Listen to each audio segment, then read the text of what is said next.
ભાવીઓને જે હોય છે સુઅવધિ જ્ઞાન હોય છે, પણ દરેક સમ્યક દૃષ્ટિને સુઅવધિ જ્ઞાન હશે તો સમ્યક દૃષ્ટિને હશે, સુઅવધિ જ્ઞાન હશે તો સમ્યક દૃષ્ટિને હશે, પણ દરેક સમ્યક દૃષ્ટિ જીવને સુઅવધિ જ્ઞાનનું હોવું કમ્પલસરી નથી. બરાબર? હવે એ વાત મનન કરીએ જ્ઞાન, મનન કરીએ જ્ઞાન હશે તો ભાવલિંગી મુનિરાજને જ મનન કરીએ જ્ઞાન જોવામાં આવશે, પણ દરેક ભાવલિંગી મુનિરાજને મનન કરીએ જ્ઞાન જોવામાં આવે એવું નથી હોતું. બરાબર? એટલે આ ખાસ થોડું 4 માં આ વાત સમજવાની છે. એટલા 3 જ્ઞાન છે: અજ્ઞાન, કુમતિ, કુશ્રુત અને કુઅવધિ. હવે તમે જોશો તો જરાક તમને થોડો ઉપયોગ લગાવજો. આમ બોલીએ છીએ આપણે કુમતિ જ્ઞાન, તો એની અંદર 3 શબ્દ મળ્યા છે, કે કુ, પછી મતિ અને જ્ઞાન. બરાબર છે ને? તો ખાલી જ્ઞાન પકડો, જ્ઞાનની પર્યાય, ખાલી જ્ઞાનની પર્યાય. તો એ સામાન્ય ઉપયોગ થયો, સામાન્ય ઉપયોગ.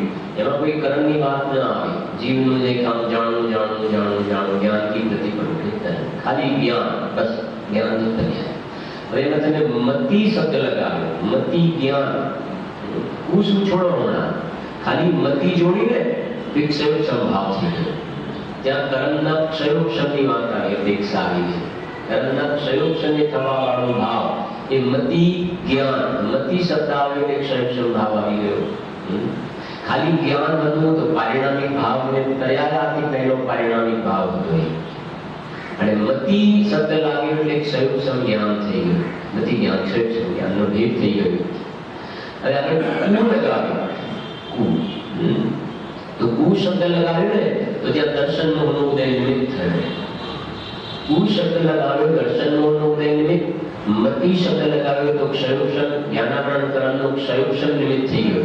અને ખાલી જ્ઞાન, તેમાં કોઈ કર્મનો ઉદય, ઉપશમ કે ક્ષય, ક્ષયોક્ષમની અપેક્ષા આવતી નથી. આવી રીતે છે. એટલે સુમતિ જ્ઞાન ને સુઅવધિ જ્ઞાન. જ્ઞાન તો પારિણામિક ભાવ, અવધિ તો અવધિ જ્ઞાનાવરણનો ક્ષયોક્ષમ, તો કર્મના ક્ષયોક્ષમની અપેક્ષા આવી. અને શું લગાવો છે ને સુઅવધિ જ્ઞાન, તો દર્શનોના અભાવની અપેક્ષા આવી. તે દર્શનોની વાત થઈ.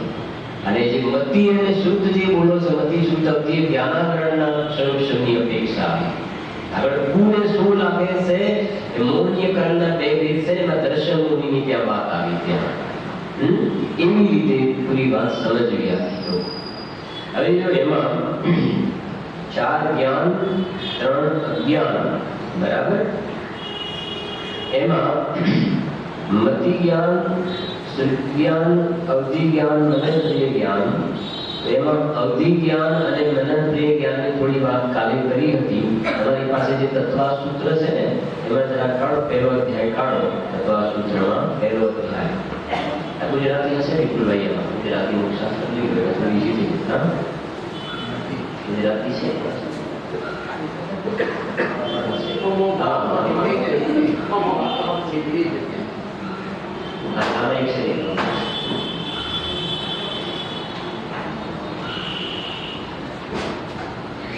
આમાં પાછળ આમાં એક વચ્ચે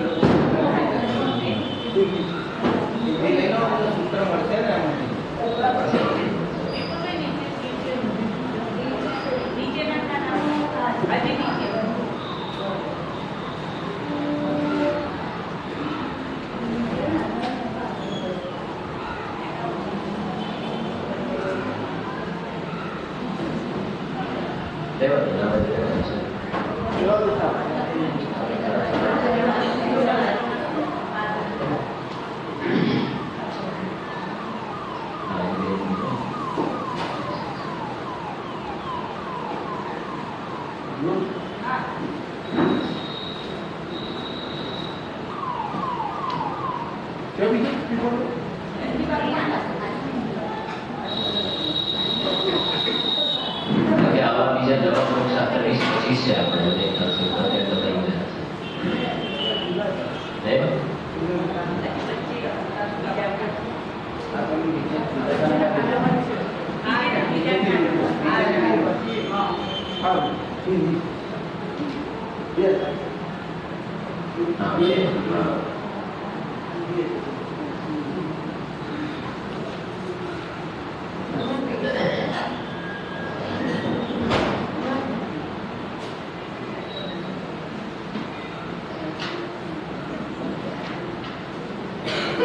जो एમાં તમે આનું છે ને 73 પહેલો અધ્યાય સૂત્ર 27 હિન્દીમાં હોતે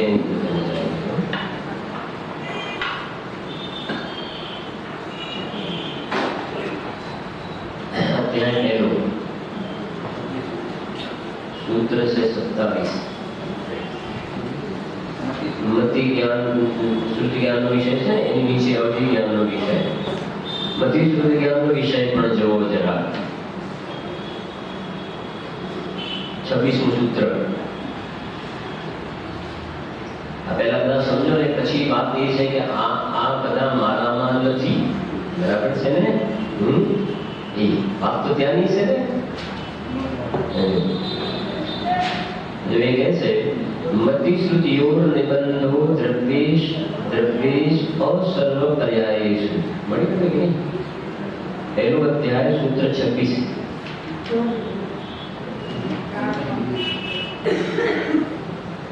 मैं अनुक्रम नहीं करूँगा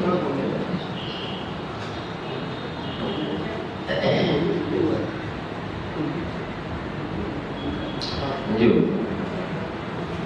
मति श्रुतियोर निबंधो द्रव्येश और सर्व पर्यायेषु जो मति ज्ञान અને શ્રુતિ જ્ઞાનનો વિષય સંબંધ સર્વ પર્યાયોથી રહિત બરાબર સમજો સર્વ પર્યાયોથી અસર્વ પર્યાયેષુ સમજે સર્વ પર્યાયેષુ તો કેવલ જ્ઞાન થઈ જાય અસર્વ પર્યાયેષુ દ્રવ્યેષુ દ્રવ્ય એટલે જીવ ઉદ્વલાદી સર્વે દ્રવ્યો હજુ તમને સાધુ ગાથા પણ તમને ખ્યાલ આવશે કે હું ધર્મ દ્રવ્યને જાણું છું અધર્મ દ્રવ્યને જાણું છું તો ધર્મ દ્રવ્ય તો અરૂપી છે અધર્મ દ્રવ્ય અરૂપી છે હું આકાશને જાણું છું સાધુની ગાથા ચાલે છે ને એ તો અરૂપી છે આપણી પાસે મતિ શુદ્ધ જ્ઞાન છે હવે અરૂપી તો કેવલ જ્ઞાનમાં દેખાય કે ના એવું નથી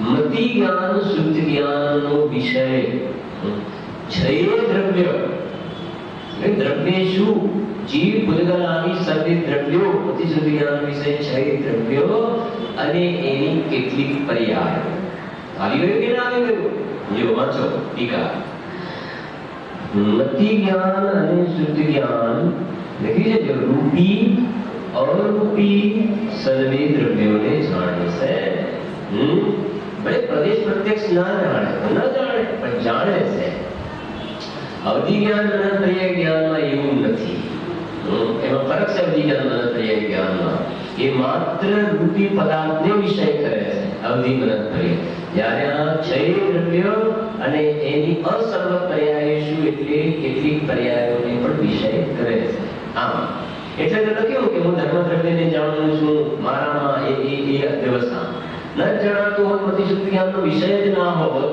તો ના લાગવું પડે જો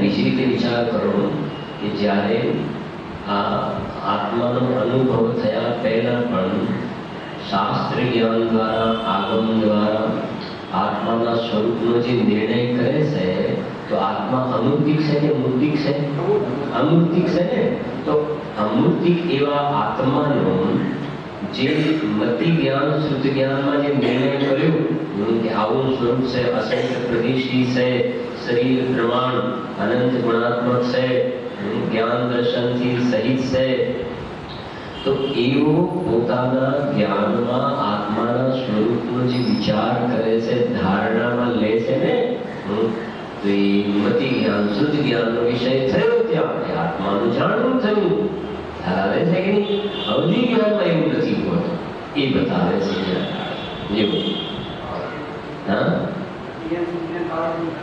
છે મતિ શુદ્ધ જ્ઞાન છે મતિ શુદ્ધ જ્ઞાનની તાકાત છે પાવરફુલ મતિ જ્ઞાન શુદ્ધ જ્ઞાન છે જો હા જો લખે છે નહીં કરી જો હા મતિ અને શુદ્ધ જ્ઞાન રૂપી અરૂપી સર્વે દ્રવ્યોને જાણે છે, પણ તેના સર્વે પર્યાયોને જાણતા નથી. તેનો વિષય સંબંધ સર્વે દ્રવ્યો અને તેના કેટલાક પર્યાયો સાથે હોય છે. આ સૂત્રમાં દ્રવ્યેશુ શબ્દ વાપર્યો છે, તેથી જીવ, ભૂતગલ, ધર્મ, અધર્મ, આકાશ અને કાળ એ સમસ્ત દ્રવ્યો સમજવા તેના કેટલાક પર્યાયો આ જ્ઞાન જાણે છે, સર્વ પર્યાયોને નહીં. બરાબર. હવે પ્રશ્ન જુઓ. જીવ, ધર્માસ્તિ, કાય વગેરે અમૂર્ત દ્રવ્યો છે, એ તો અરૂપી છે. તેને મતિ જ્ઞાન કેમ જાણે કે જેથી મતિ જ્ઞાન સર્વ દ્રવ્યોને જાણે છે એમ કહી શકાય? આવે ને પ્રશ્ન, એ કેવી રીતે કહી શકાય? સમાધાન. અનિન્દ્રિય એટલે મનના નિમિત્તે અરૂપી દ્રવ્યોનું અવગ્રહ, ઈહા, અવાય અને ધારણા મતિ જ્ઞાન પ્રથમ ઉપજે છે. મનના નિમિત્તે અવગ્રહ, ઈહા, અવાય, ધારણા જ્ઞાન, એ જે મતિ જ્ઞાનના ચાર ભેદ કહે, અવગ્રહ, ઈહા, અવાય, ધારણા, શેના ભેદ છે? મતિ જ્ઞાનના ભેદ છે. અને ઇન્દ્રિય અને મનના નિમિત્તથી થવા વાળું જ્ઞાન એ મતિ જ્ઞાન છે. તો એ કહે છે મનના નિમિત્તે આ પ્રમાણે થાય છે, એ પ્રથમ ઉપજે છે. પછી તે મતિ જ્ઞાન પૂર્વક શુદ્ધ જ્ઞાન સર્વ દ્રવ્યને જાણે છે અને પોતપોતાને યોગ્ય પર્યાયોને તે જાણે છે એમ સમજવું. આ બંને જ્ઞાનો વડે જીવને પણ યથાર્થપણે જાણી શકાય છે. એમ છે ને? હા, સ્વસંવેદન જ્ઞાન થયું ને, સ્વસંવેદન પ્રત્યક્ષ, એ તો વેદનની પ્રત્યક્ષ થયું. વેદન પ્રત્યક્ષ થાય એ વાત અલગ છે. એમને પણ અહીંયા કહે છે મતિ જ્ઞાન, શુદ્ધ જ્ઞાનમાં આત્માનું સ્વરૂપ મનના નિમિત્તે ખ્યાલમાં આવે છે. એ વાત. હવે અવધિ જ્ઞાનનો વિષય. અવધિ જ્ઞાનનો વિષય સંબંધ રૂપી દ્રવ્યોમાં છે. અર્થાત અવધિ જ્ઞાન રૂપી પદાર્થોને જાણે છે. બરાબર.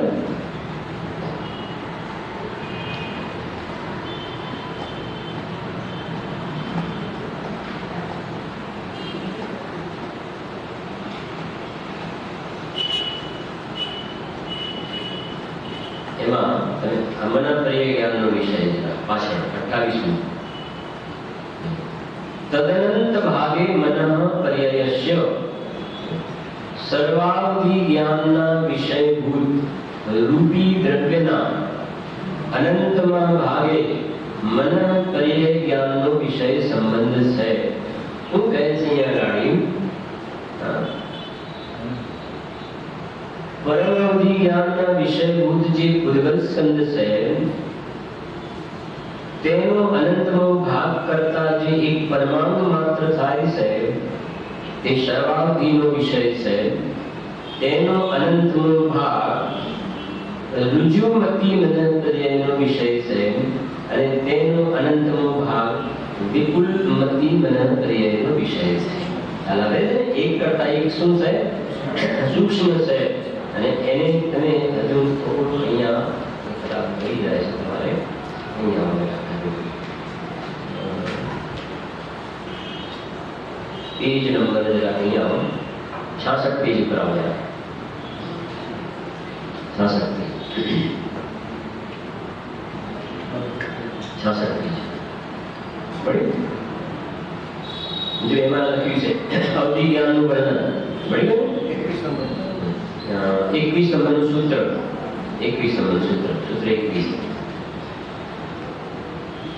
જેમાં લખે છે ભવ પ્રત્યય અવધિર દેવ નારકાણામ. ભવ પ્રત્યય નામનું અવધિ જ્ઞાન દેવ અને નારકીઓને હોય છે. પડી ગયું દરેકને? જો અવધિ જ્ઞાનના બે ભેદ છે, ભવ પ્રત્યય અને ગુણ પ્રત્યય. થોડું ફાસ્ટ ચાલીશું આપણે જરા. ભવ પ્રત્યય અને ગુણ પ્રત્યય બે પ્રકારના અવધિ જ્ઞાન. કારણ અને નિમિત્ત એ ત્રણ એકાર્થવાચક શબ્દો છે. અહીં ભવ પ્રત્યય શબ્દ બાહ્ય નિમિત્તની અપેક્ષાએ કહેલ છે અંતરંગ નિમિત્તો દરેક પ્રકારના અવધિ જ્ઞાનાગ્રહણ કરવાનો ક્ષણ હોય છે. દેવ અને નારક પર્યાય ધારણ કરતા જીવને જે અવધિ જ્ઞાન ઉત્પન્ન થાય છે તે ભવ પ્રત્યય કહેવાય. દેવ પર્યાય અને નરક પર્યાયમાં જન્મ થાય એટલે અવધિ જ્ઞાન ત્યાં જોવામાં આવે. ભવ પ્રત્યય એ ભવની સાથે જ એ જ્ઞાન જોવામાં આવે છે. એમાં સમ્યક દર્શન મિથ્યા દર્શનનો રિલેશન નથી. દ્રષ્ટાંત, જેમ પક્ષીઓમાં જન્મ થવો તે જ આકાશમાં ગમનનું નિમિત્ત છે. બરાબર છે ને? પક્ષીમાં જન્મ થાય એટલે આકાશમાં શું કરે? એમ દેવ અને નરકમાં જન્મ થાય એટલે અવધિ જ્ઞાન ત્યાં જોવામાં એ ભવ પ્રત્યે ભવમાં જન્મ થાય એટલે એવા પ્રકારની એનામાં યોગ્યતા જોવામાં આવે છે જ્ઞાનમાં. જેમ પક્ષીઓમાં જન્મ થવો તે જ આકાશમાં ગમનનું નિમિત્ત છે. નહીં કે શિક્ષા, જપ, તપ આદિ. જોયું? એ મનુષ્યને કોઈ આકાશગામી વિદ્યા, તો એવું પક્ષીઓને વિદ્યાની જરૂર નથી હોતી. માણસને પાણીમાં તરવું હોય તો શીખવું પડે. માછલા અને મગરને ના શીખવું પડે. સમજી ગયા ને? માછલાનો જન્મ થાય એટલે એને ત્યાં એ હોય જ સાથે પાણીમાં તરવાનું. પણ મનુષ્યને તો પાણીમાં તરતા શીખવું છે, આકાશમાં ઉડતા શીખવું છે, એને બધી પર્યાય ધારણ કરવી છે એક જ ભાવમાં. એને જળચર પ્રાણીએ બનવું છે અને આકાશમાં ઉડવા વાળા પ્રાણીએ બનવું છે, જમીન ઉપર ચાલવા વાળું બનવું છે. આના શોખ તો કોઈ એક જગ્યાએ અમે ગયા હતા તો એ પેલા હોય ને પાણીમાં પેલા મોટા, તેની અંદર પેલા પ્રાણીઓ જેમના જળચર પ્રાણીઓ પડ્યા રહે પાણી, અને પાછા કે કઈ ખાવાનું લાવો. એમના ધર્મપત્ની પેલા તરબૂચ હોય ને, એ તરબૂચના સમારી બીજમાં આપીને પાણીમાં પડ્યા ખાય. બોલો, હવે માણસને સુખ શોધે છે ને, વિચાર કરો, સુખની તલાશ કરે છે. એમ કરવાથી સુખ મળે. ત્યારે આપણને એમ થાય કે આ મરીને જળચર, હવે પેલા જળચરને તો બિચારાને પર્યાયની કમજોરી છે કે ત્યાં એને રહેવું પડે ને ખાવું પડે છે. અને આ કહેવાતો બુદ્ધિશાળી માણસ, બુદ્ધિશાળી સમજવું કે બુદ્ધિનો પારદાન સમજવાને, આ વિશેષ સ્થિતિ. એટલે પરમાત્મા પ્રકાશમાં લખ્યું, પુણ્યથી પૈસા મળે અને પૈસાથી આવા અભિમાન થઈ જાય, જીવ ખોટા રસ્તે ચડી જાય અને ફરીને નરકમાં ચાલ્યો જાય જીવ અભિમાનના ફળમાં. ખોટી મતલબ પૈસા એ કમાય, જરૂર નથી ને પાપ કરીને પૈસા કમાય તો કમાવા માટે પાપ બાંધે એક તો, અને પછી જે માર્ગે ભોગવે ત્યાં પણ પાપ બાંધે ને ખોટી ગતિમાં જીવ ચાલ્યો જાય. અને પછી જળચરમાં જાય ત્યાંથી નીકળવા માટે પાપા મારે. પછી જિંદગી પર્યંત આવે. બોલો હવે આવી છે જીવની સ્થિતિ ભાઈ. સમજો?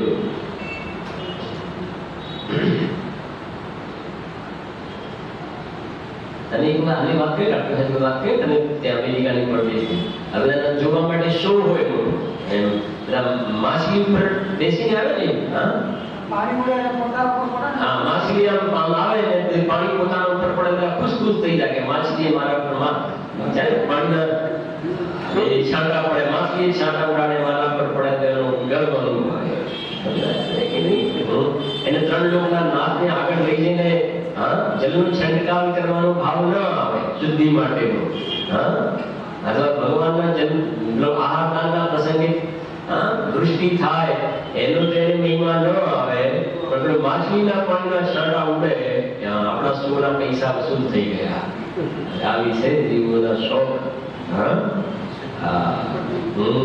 કોઈ વચ્ચે કહેતું પેલા પરદેશની અંદર ઉંદરડા હોય ને, મોઢાથી ઉંદરડા પકડીને 1 મિનિટમાં આ બાજુથી આ બાજુ બીજામાં કેટલા મૂકી શકે? મોઢાથી પકડીને કઈ બાજુ મૂકવાના? બોલો ભાઈ, છે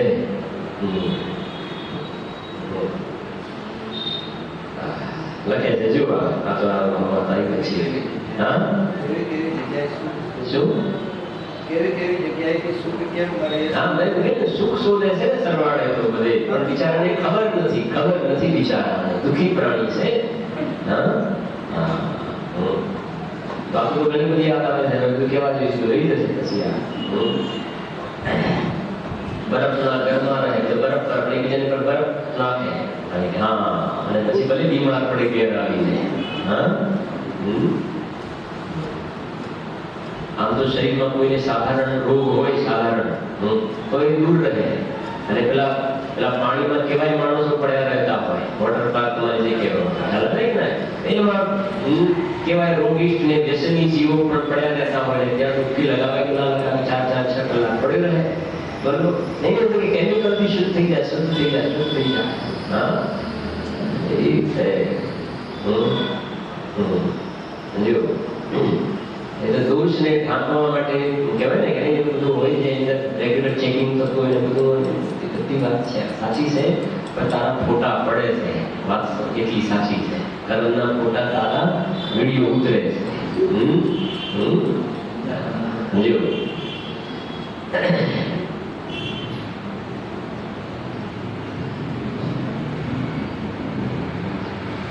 નહીં શિક્ષા તપ જપ તપ આદિ તેમજ નારકી અને દેવ પર્યાયમાં ઉત્પત્તિ માત્રથી અવધિ જ્ઞાન પ્રાપ્ત થાય છે. કહીએ હા એ દેવ અને નારકીમાં ઉત્પન્ન થાય તો ત્યાંથી એ ભવ પ્રત્યે અવધિ જ્ઞાન કહેવામાં આવે. હવે નીચે ભવ પ્રત્યે અવધિ જ્ઞાન દેવ નારકી તથા તીર્થંકરોને છદ્મસ્થ અવસ્થામાં તીર્થંકરનો જીવ હોય ને છદ્મસ્થ અવસ્થામાં માતાના ગર્ભમાં આવે તો પણ 3 જ્ઞાન લઈને આવે છે અવધિ જ્ઞાન જોવામાં આવે. તે નિયમથી દેશાવધિ હોય છે. તે સમસ્ત પ્રદેશથી ઉત્પન્ન થાય છે. અવધિ જ્ઞાન જે છે એ આત્માના દેશ પ્રત્યે આજે લઈને અવધિ જ્ઞાન ભવ પ્રત્યે અવધિ જ્ઞાન ભાવ પ્રત્યે અવધિ જ્ઞાન આત્માના સમસ્ત પ્રદેશોથી ઉત્પન્ન થાય. હાલારે છે અત્યારે સમજો કે તમને આજે કહેવાય એનું મતિ જ્ઞાન થઈ રહ્યું છે મતિ શુદ્ધ જ્ઞાન કાનથી સાંભળી રહ્યા છે ને એ જગ્યાના પ્રદેશો છે ને એ નિમિત્ત થાય. જ્યારે અવધિ જ્ઞાન દેશ અહીંયા ભાવ પ્રત્યે અવધિ જ્ઞાનની અંદર આત્માના સર્વ પ્રદેશોથી એ થાય છે. એ પ્રમાણે નિયત પ્રદેશ નહીં જાય છે એવી રીતે તે સમસ્ત પ્રદેશથી ઉત્પન્ન થાય છે. કેમ કે ઇન્દ્રિયનું અવલંબન નથી અવધિ જ્ઞાન. અને આમાં શું થયું કેટલા વાગ્યા તો 9:30 બરાબર છે ને તો શેનું અવલંબન લીધું તો અહીંયાના આત્માના પ્રદેશો ને નિયત પ્રદેશો જે છે ત્યાંથી જાણવું થયું. સંયુક્ત ભલે સર્વાંગે છે પણ નિયત પ્રદેશથી જાણવું થયું. જ્યારે અવધિ જ્ઞાનમાં ભાવ પ્રત્યયમાં સર્વ પ્રદેશથી જાણવું થાય છે. એવી રીતે મતિ શુદ્ધ જ્ઞાનમાં ઇન્દ્રિયનું અવલંબન આવ્યું ને બાહ્ય ધ્યેયનું અવલંબન આવ્યું. હવે કોઈ કે અવધિ જ્ઞાન જે ભાવ પ્રત્યે અવધિ જ્ઞાન આત્માના સર્વે સમસ્ત પ્રદેશથી થાય છે ઇન્દ્રિયનું અવલંબન તો રહ્યું નહીં. તો નિરાવલંબન કોને? નિરાવલંબન કોણ? એ ભલે ઇન્દ્રિયનું અવલંબન ના હોય પણ જ્ઞેયનું અવલંબન તો ખરું ને. જ્ઞેયનું અવલંબન તો ખરું ને. કેવલ જ્ઞાનના ના ઇન્દ્રિયોનું અવલંબન છે ના પરજ્ઞેયનું અવલંબન છે. તો આત્માનું અવલંબન છે પોતાને પોતાનું અને લોકાલોક ત્યાં જણાય છે. એટલા માટે એને પણ એક પરોક્ષ જ્ઞાન પંચાધ્યાયમાં તો લખ્યું ત્યાં પરોક્ષ જ્ઞાન છે. ભલે આમ દેશ પ્રત્યક્ષ કહ્યું પણ અધૂરું જ્ઞાન છે ને એટલે પરોક્ષ જ્ઞાન છે. પંચાધ્યાયમાં વ્યાખ્યા પ્રમાણે હા હા કેવલ જ્ઞાનનો ઉપયોગ અંદર છે. તે સમસ્ત પ્રદેશથી ઉત્પન્ન થાય છે. બરાબર. હવે ગુણ પ્રત્યય એટલે જો ગુણ પ્રત્યય કોઈ ખાસ પર્યાય એટલે ભવની અપેક્ષા ન રાખતા જીવના પુરુષાર્થ વડે જે ઉત્પન્ન થાય તે ગુણ પ્રત્યય અથવા ક્ષયોક્ષમ નિમિત્ત કહેવાય છે. ગુણ પ્રત્યય નિમિત્ત ગુણ પ્રત્યય અથવા ક્ષયોક્ષમ નિમિત્ત એટલે જીવના એ પ્રકારના પુરુષાર્થ દ્વારા જે પ્રગટ થાય છે એને ગુણ પ્રત્યય અવધિ જ્ઞાન કહેવામાં આવે છે. બરાબર. હવે એના 6 પ્રકારના ભેદ બતાવ્યા છે. એમાં બીજો નંબર જો બીજું તો નથી જોતા બધું આપણે 2 નંબર જુઓ સામે 22 નંબરના સૂત્રમાં મનુષ્યોને આ અવધિ જ્ઞાન થાય છે એમ કહ્યું છે. એ સૂત્ર જરા જોઈ લો ઉપર ખાલી 22 નંબર એક સંયોક્ષમ નિમિત્ત અવધિ જ્ઞાન એટલે ગુણ પ્રત્યય અવધિ જ્ઞાન અનુગામી અનનુગામી વર્તમાન હીયમાન અવસ્થિત અનવસ્થિત એવા 6 ભેદવાળું છે. 6 ભેદવાળું અને તે મનુષ્ય તથા ત્રિયંચને થાય છે. આ કોની હોય છે? મનુષ્યને ત્રિયંચની જે થશે ને, કેમ કે એને ભવ પ્રત્યય નથી હોતું. મનુષ્યને ત્રિયંચમાં થશે ને તો ગુણ પ્રત્યય જ્ઞાન જોવામાં આવશે. તીર્થંકરને હશે એ ભવ પ્રત્યય તીર્થંકર, બાકીનાને થશે ગુણ પ્રત્યય. અને 2 નંબર જો મનુષ્યોને અધિજ્ઞાન થાય છે એમ કહ્યું છે, તેમાં તીર્થંકરો ન લેવા, બીજા મનુષ્યો સમજવા, તે પણ બહુ થોડા મનુષ્યોને થાય છે. આ અધિજ્ઞાનને ગુણ પ્રત્યય પણ કહેવામાં આવે છે. હવે આ ખાસ તે નાભીની ઉપર શંખ, પદ્મ, વજ્ર, સ્વસ્તિક, કલશ, માછલા આદિ શુભ ચિહ્ન દ્વારા થાય છે. ભાવ પ્રત્યય અધિજ્ઞાન છે ને એ તો આત્માના સર્વપ્રદેશથી, અને ગુણ પ્રત્યય અધિજ્ઞાન છે ને નાભી આગળ શંખનું, ધજાનું, માછલાનું, સ્વસ્તિકનું ચિહ્ન હોય ને એ ત્યાંથી એ પ્રકારે ગુણ પ્રત્યય અધિજ્ઞાન થાય છે. હવે આવું છે કોઈ કરે છે તો છે નહીં. વિચાર છે અમદાવાદ એકાઉન્ટ થશે થોડો વધારે ટાઈમ, તો સાંજના ટાઈમે તત્વાસૂત્ર પહેલીથી જોવું છે તો મને પણ થોડું સારું લાગે છે. આ એક થોડો સારો વિષય છે આખું તત્વાસૂત્ર જેવું એ કહે છે. અહીંયા જો 3 નંબર જો 3 નંબર અવિજ્ઞાનના પ્રતિપાતી, અપ્રતિપાતી, દેશાવધિ, પરમાવધિ અને સર્વાવધિ એવા ભેદો પણ પડે છે. દેશાવધિ, પરમાવધિ અને સર્વાવધિ એમાં નીચે જરા જો જગન્ય દેશાવધિ સંયત તથા અસંયત મનુષ્યો અને ત્રિયંચને થાય છે. સંયત અને અસંયત, સંયમી ને અસંયમી. જગન્ય દેશાવધિ સંયત તથા અસંયત મનુષ્યને ત્રિયંચને થાય છે. દેવનાર્કીને થતું નથી. या तो भाव प्रत्यय है उत्कृष्ट देशावधि संयत भावनी ने ज થાય છે. અન્ય તીર્થંકરાદિ ગ્રહસ્થ મનુષ્ય દેવ નારકીને નહીં, તેમને દેશાવધિ થાય છે. પછી 5 નંબર દેશાવધિ એ ઉપર પહેલા 6 પ્રકાર તથા પ્રતિપાતી અને અપ્રતિપાતી એમ 8 પ્રકારનું હોય છે. હવે જો પરમાવધિ અનુગામી, અનનુગામી, વર્તમાન, અવસ્થિત, અનવસ્થિત અને અપ્રતિપાતી હોય છે. અવધિજ્ઞાન રૂપી પૂતગલ તથા પૂતગલના સંબંધવાળા સંસારી જીવને પ્રત્યક્ષ જાણે છે. હવે આ છે દ્રવ્ય ક્ષેત્ર કાળ ભાવ એની વાત છે. એમાં 3 છે. જો દ્રવ્ય અપેક્ષા જગન્ય અધિજ્ઞાન, દ્રવ્ય અપેક્ષાએ સર્વાવધિ જ્ઞાનનો વિષય એ જરા જો સર્વાવધિ જ્ઞાન, દ્રવ્ય અપેક્ષા સર્વાવધિ એક પરમાણુ સુધી જાણે છે. પડી ગયું ને? એક પરમાણુ 3 પ્રકાર છે: દેશાવધિ, પરમાવધિ ને સર્વાવધિ.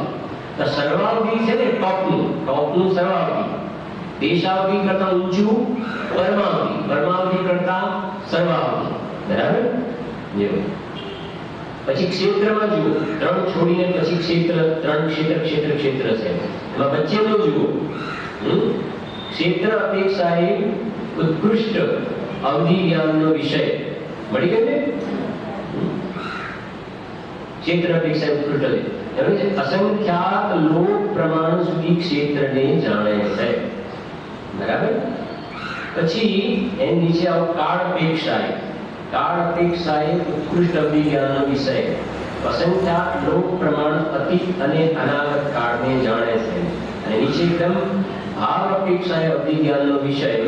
તો પહેલા દ્રવ્ય પ્રમાણ નિરૂપણ કરેલ દ્રવ્યોની શક્તિને જાણે છે. એ પ્રમાણે દ્રવ્ય, ક્ષેત્ર, કાળ અને ભાવ ચારેયમાં ઉત્કૃષ્ટ અને જગન્ય એનો વિષય અભિજ્ઞાનનો બતાવે છે. દેશાવધિ, પરમાવધિ ને સર્વાવધિ. એ આપણે સૂત્રમાં આગળ આવ્યું હતું એ પાછળ આવો. મનત્રય જ્ઞાન 23 નંબરનું સૂત્ર. રુજુ વિપુલમતી મનત્રય. મનત્રય જ્ઞાન રુજુમતી અને વિપુલમતી એવા 2 પ્રકારનું છે. મનત્રય જ્ઞાનની વ્યાખ્યા 9મા સૂત્રની ટીકામાં આપી છે. હા, બીજાના મનોગત મનમાં રહેલા મૂર્તિક દ્રવ્યોને તે મનની સાથે જે પ્રત્યક્ષ જાણે તે મનપ્રિય જ્ઞાન છે. હવે એ કહે છે અહીંયા દ્રવ્ય અપેક્ષાએ મનપ્રિય જ્ઞાનનો વિષય ક્ષેત્ર અપેક્ષાએ. તો ક્ષેત્રમાં જરા જુઓ, ક્ષેત્રમાં જગન્ય રૂપે 2-3 કોષ સુધીના ક્ષેત્રને જાણે અને ઉત્કૃષ્ટ રૂપે મનુષ્ય ક્ષેત્રની અંદર જાણી શકે. તો મનપ્રિય જ્ઞાન છે ને એ અઢી દ્વીપ જે છે ઉત્કૃષ્ટ રૂપે ત્યાં કોણ અહીંયા બેઠેલા કોઈ મુનિનાથ છે અને મનપ્રિય જ્ઞાન જોડે તો ભાઈ અઢી દ્વીપમાં ત્યાં કોણ કોના મગજમાં કેવા પ્રકારના વિચાર ચાલી રહ્યા છે એ મનપ્રિય જ્ઞાનમાં એ પ્રમાણે જાણી શકે. એ વિપુલમતી મનપ્રિય જ્ઞાનનો વિષય છે. પછી કાળ અપેક્ષામાં જુઓ, જગન્ય રૂપે 2-3 ભવોનું ગ્રહણ કરે, ઉત્કૃષ્ટ રૂપે અસંખ્યાત ભવોનું ગ્રહણ કરે છે. એવી રીતે છે. એમાં સામેના પેજ પર રુજુમતી અને વિપુલમતીના બે ભેદ બતાવ્યા છે. મનમાં ચિંતન કરેલા પદાર્થોને જાણે છે, અચિંતિત પદાર્થને નહીં, અને તે પણ સરળ રૂપથી ચિંતિત પદાર્થને જાણે છે એ રુજુમતી. અને વિપુલમતીમાં ચિંતિત નહીં, ચિંતિત અને નહીં ચિંતિત પદાર્થને તથા વક્ર ચિંતિત અને અવક્ર ચિંતિત પદાર્થને પણ જાણે છે. આ વિપુલમતી મનપ્રિય જ્ઞાન છે. નીચે લખે છે મનપ્રિય જ્ઞાન વિશિષ્ટ સંયમ ધારીને થાય છે. બરાબર છે. આગળ ડિટેલમાં જોઈશું. પછી જુઓ પાછળ આવેલા રુજુમતી અને વિપુલમતીમાં અંતર 24 નંબર.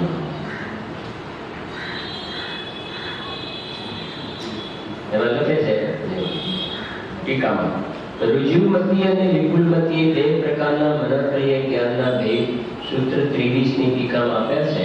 આ સૂત્રમાં સ્પષ્ટ જણાવે છે કે વિપુલમતી વિશુદ્ધ શુદ્ધ છે, વળી તે કદી પડી જતું નથી. વિપુલમતી મનપ્રિય જ્ઞાન પડે નહીં, પણ કેવળ જ્ઞાન થતા સુધી ચાલુ રહે છે.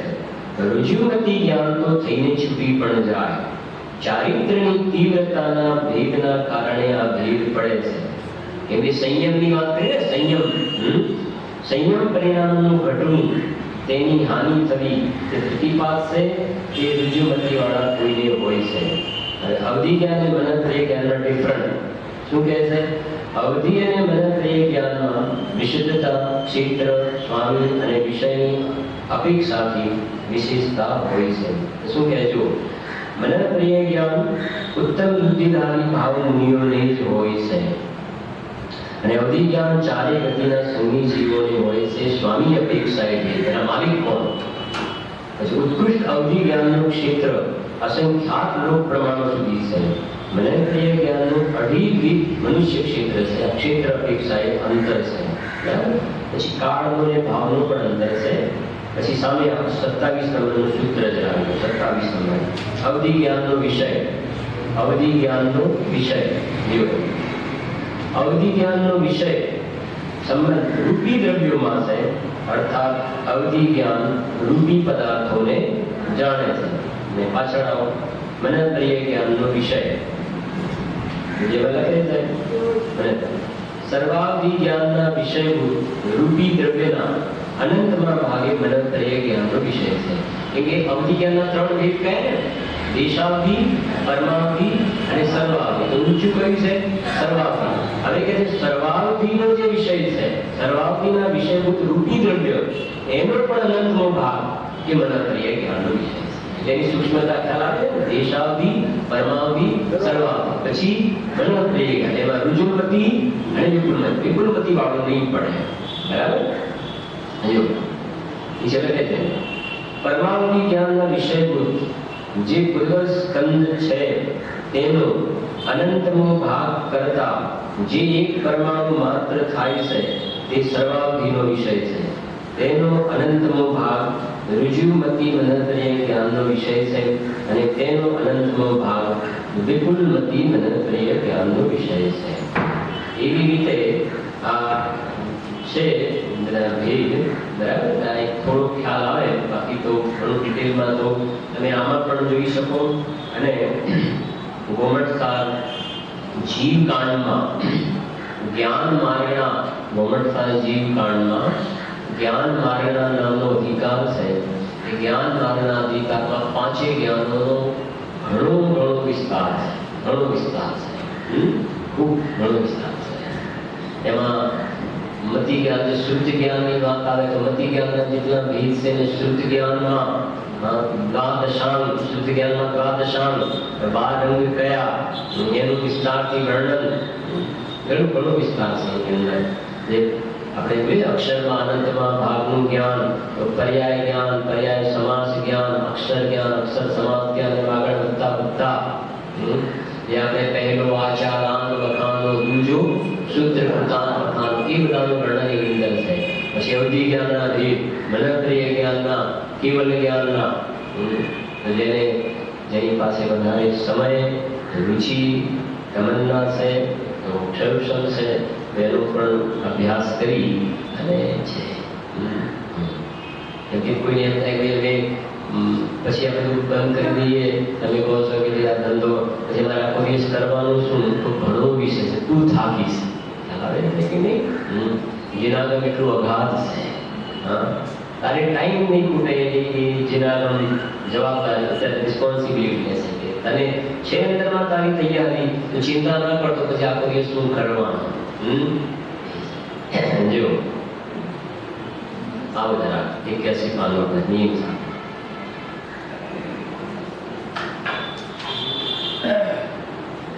81 પાનું મળ્યું. એમાં નીચે જરા જો સાર્વક્ષણિક ભાવના 18 ભેદ આ પ્રમાણે છે. મતિ જ્ઞાન, શ્રુતિ જ્ઞાન, અવધિ જ્ઞાન અને મનપ્રિય જ્ઞાન એમ જ્ઞાન 4. પછી કુમતિ જ્ઞાન, શ્રુતિ જ્ઞાન, વિભંગ જ્ઞાન એવા ભેદને લીધે અજ્ઞાન 3. પછી ચક્ષુ દર્શન, અચક્ષુ દર્શન અને અવધિ દર્શન એવા ભેદને લીધે દર્શન 3. હવે આ જે દર્શન છે ને એમાં કુ અને સુ એવા ભેદ દર્શનમાં ના આવે. દર્શન એ તો સામાન્ય અવલોકન છે. સામાન્ય અવલોકન કોઈ સંસાર કે મોક્ષનું કારણ બને નહીં. એટલે એમાં તો સીધા 3 ચક્ષુ, અચક્ષુ ને અવધિ કેવળ દર્શન તો ક્ષાયી ભાવમાં જશે. પછી હવે આ ખાસ છે થોડું, એવા બેને 3 દર્શન. કાળ લબ્ધિ, કરણ લબ્ધિ, ઉપદેશ લબ્ધિ, ઉપશમ લબ્ધિ ને પ્રાયોગ્યતા લબ્ધિ એવા ભેદને લીધે લબ્ધિ 5. આ જે નિયમ સારમાં આ જે 5 લબ્ધિની વાત સંયોગ સંભાવના 18 ભેદમાં મૂકી. સામાન્ય રૂપે જ્યારે 5 લબ્ધિની 18 પ્રકારના ભેદમાં સંયોગ સંભાવના 18 ભેદની અંદર 5 લબ્ધિની વાત આવે ત્યારે જેમ ક્ષાયિક ભાવની અંદર અંતરાયના જેટલા ભેદ કયા હતા, ક્ષાયિક, દાન, લાભ, ભોગ અને વીર્ય, તો એ 9 લબ્ધિમાં એક ક્ષાયિક ભાવે પેલી 5 લબ્ધિ હતી. એવી જ રીતે ક્ષાયોક્ષણિક દાન, ક્ષાયોક્ષણિક લાભ, ક્ષાયોક્ષણિક ભોગ, ક્ષાયોક્ષણિક ઉપભોગ અને ક્ષાયોક્ષણિક વીર્ય એવી રીતે વાત તત્વસૂત્રની અંદર ઉમાસ્વામી દેવે પણ ક્ષાયોક્ષણિક ભાવના 18 ભેદમાં જે 5 લબ્ધિની વાત કરી તો ક્ષાયોક્ષણિક દાન, લાભ, ભોગ વીર્ય છે એક વાત. બીજી વાત જે 5 લબ્ધિની વાત આવે છે સમ્યક પ્રગટ થવા પહેલા જે 5 લબ્ધિ કહી, કઈ 5 લબ્ધિ કઈ? ક્ષયોક્ષમ લબ્ધિ, વિશુદ્ધિ લબ્ધિ, દેશના લબ્ધિ, પ્રાયોગ્ય લબ્ધિ અને કરણ લબ્ધિ. આ 5 લબ્ધિ. એટલે પદ્મબ્રહ્મધારી દેવે 5 લબ્ધિ એમાંની 5 લબ્ધિ અહીંયા લીધી છે. એ 5 લબ્ધિ, એ 5 લબ્ધિમાં પણ અહીંયા થોડું અંતર છે. ક્ષાયોક્ષણિક દાન, લાભ, ભોગ લીધો નથી, સમજાય છે? પણ સમ્યક પ્રગટ થવા પહેલા જે 5 લબ્ધિ કહી છે ને એને લીધી, પણ એમાં પણ થોડું અંતર છે. એ તમે જુઓ અહીંયા પહેલું લખ્યું જો કાળ લબ્ધિ પડી ગઈ. તો પેલી 5 લબ્ધિમાં કઈ કઈ આવે છે? ક્ષયોક્ષમ લબ્ધિ. તો ક્ષયોક્ષમ લબ્ધિના સ્થાને એમને કઈ લબ્ધિ લીધી છે? કાળ લબ્ધિ. પછી બીજી કઈ છે? મળી ગઈ ભાઈ તમને? દેશી પાન, દેશી પાન બીજી લીધી કાળ લબ્ધિ. પછી બીજી કરણ લબ્ધિ, તો 5 લબ્ધિમાં 3 લબ્ધિ ક્યારે બોલી જશે? કયો નંબર છે એનો? 5મો. ક્ષયોક્ષમ વિશુદ્ધિ દેશના પ્રાયોગ્યને કરણ લબ્ધિ આવી ગઈ. પછી ઉપદેશ લબ્ધિ, એ કઈ? દેશના ઉપદેશ લબ્ધિ આવી ગઈ. પછી ઉપશમ લબ્ધિ, એ વિશુદ્ધિ, ઉપશમ ભાવ, વિશુદ્ધિ લબ્ધિ, ઉપશમ ભાવ, વિશુદ્ધિ લબ્ધિ. અને પ્રાયોગ્યતા લબ્ધિ. ખ્યાલ આવે? તો કરણ લબ્ધિ જે છે, ક્ષયોક્ષમ લબ્ધિ છે, એના સ્થાને આગળ કઈ છે? આઠ લબ્ધિ. એવા પ્રકારે 5 લબ્ધિ લીધી છે. એવા દેવની લબ્ધિ 5. પછી વેદક સમ્યક્તો. તો સમ્યક્તના 3 પ્રકાર છે. ઉપશમ સમ્યક્તો, ક્ષયોક્ષમ સમ્યક્તો અને ક્ષાયિક. તો ઉપશમ સમ્યક્તો ઉપશમી ભાવમાં જશે, ક્ષાયિક સમ્યક્તો ક્ષાયિક ભાવમાં આવ્યું, ક્ષયોક્ષમ સમ્યક્તો છે એ અહીંયા આવી ગયું ક્ષયોક્ષમ ભાવમાં. બરાબર? એને વેદક સમ્યક્તો કહો કે ક્ષયોક્ષમ સમ્યક્તો કહો, બરાબર? એક વાત છે. પછી વેદક ચારિત્ર એટલે ક્ષયોક્ષમ ચારિત્ર. અને સંયમ પરિણતિ એટલે દેશ ચારિત્ર, જેને 5મું ગુણ સ્થાનમાં એ જે છે એની વાત છે. એ પ્રકારે છે.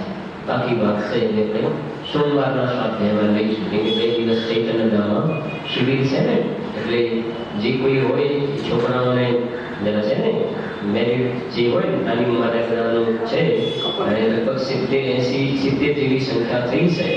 ખાસ બધા પોતાના હોય ને ત્યાં બહાર રહેતા હોય છોકરાઓને કે અમે મોટા થઈ ગયા, પણ છોકરાઓને 2-3 વખત ફોન કરીને મોકલજો. કમાવાનું તો છે જ પછી આખી જિંદગી.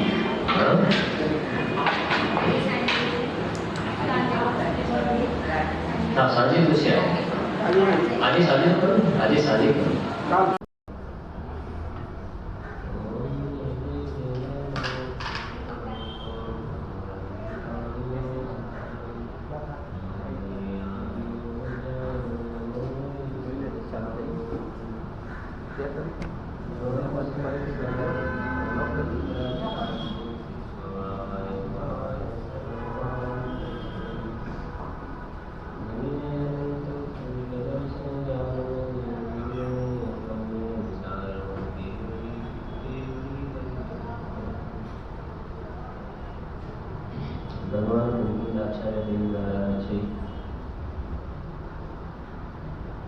નિયમ 7 પરમાણુમાં 41 દાખલા છે. દાખલા 5 છે. નો કૈય ભાવના નો કયમ સંસારામ ઓદયા નો સંસારા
केवल ज्ञान में समझिए तो केवल ज्ञान ने क्षायी ज्ञान पण कहेवाय छे, केवल ज्ञान ने अनंत ज्ञान पण कहेवाय छे, केवल ज्ञान ने असहाय ज्ञान पण कहेवाय छे। ज्ञाननी ए पर्यायનું નામ क्षायी ज्ञान આપ્યું તો કર્મના ક્ષય પ્રગટ થવા વાળી અવસ્થા છે, માટે क्षायी ભાવના એ पर्यायમાં લોકાલોકને જાણવાની તાકાત છે, તેનું સામર્થ્યને બતાવવા માટેને અનંત જ્ઞાન કહ્યું. અને એ જ્ઞાનને કોઈ ઇન્દ્રિયો કે બહારના નિમિત્તોની અપેક્ષા સહાય, જેમ છદ્મસને જાણવા માટે ઇન્દ્રિયોની મદદ લેવી પડે, સહાય થાય નહીં એને ઇન્દ્રિયોથી પણ છદ્મસને એનું જે અવલંબન લેવું પડે છે. કેવલ્ય જ્ઞાનમાં એ પ્રકારે ઇન્દ્રિયો, મન કે પ્રકાશ કે બહારની ચીજ વસ્તુ નિમિત્તોનું અવલંબન લેવું પડતું નથી. એટલે કેવલ્ય જ્ઞાન અસહાય જ્ઞાન એમ પણ કહેવામાં આવે છે. તો એક જ્ઞાનની એક પર્યાયને અલગ અલગ જે નામ આપે તો એની અલગ અલગ અપેક્ષાથી એના નામ અલગ અલગ છે. પછી બીજું જોયું, કર્મોના ક્ષયોક્ષમે જે ભાવ હોય તે ક્ષાયોક્ષમિક ભાવ છે. અને નીચે તમે જો આપણે જો ક્ષયોક્ષમ ભાવના 18 ભેદ આ પ્રમાણે છે: મતિ જ્ઞાન, શુદ્ધિ જ્ઞાન, અવધિ જ્ઞાન, મનંતય જ્ઞાન, એનું જ્ઞાન 4. પછી કુમતિ જ્ઞાન, સુશ્રુતિ જ્ઞાન ને વિભંગ જ્ઞાન એટલે કુઅવધિ જ્ઞાન. એ ભેદને લીધે અજ્ઞાન 3, 18 માંથી 7 થઈ ગયા, 4 જ્ઞાન ને 3 જ્ઞાન. ચક્ષુ દર્શન, અચક્ષુ દર્શન ને અવધિ દર્શન, એ 3 દર્શન થઈ ગયા. કેવલ દર્શન છે ને એ ક્ષાયિક ભાવમાં જશે, બરાબર. ચક્ષુ, અચક્ષુ ને અવધિ દર્શન, એમાં સમ્યક અને મિથ્યા એવા ભેદ દર્શનો પ્રયોગમાં હોતા નથી.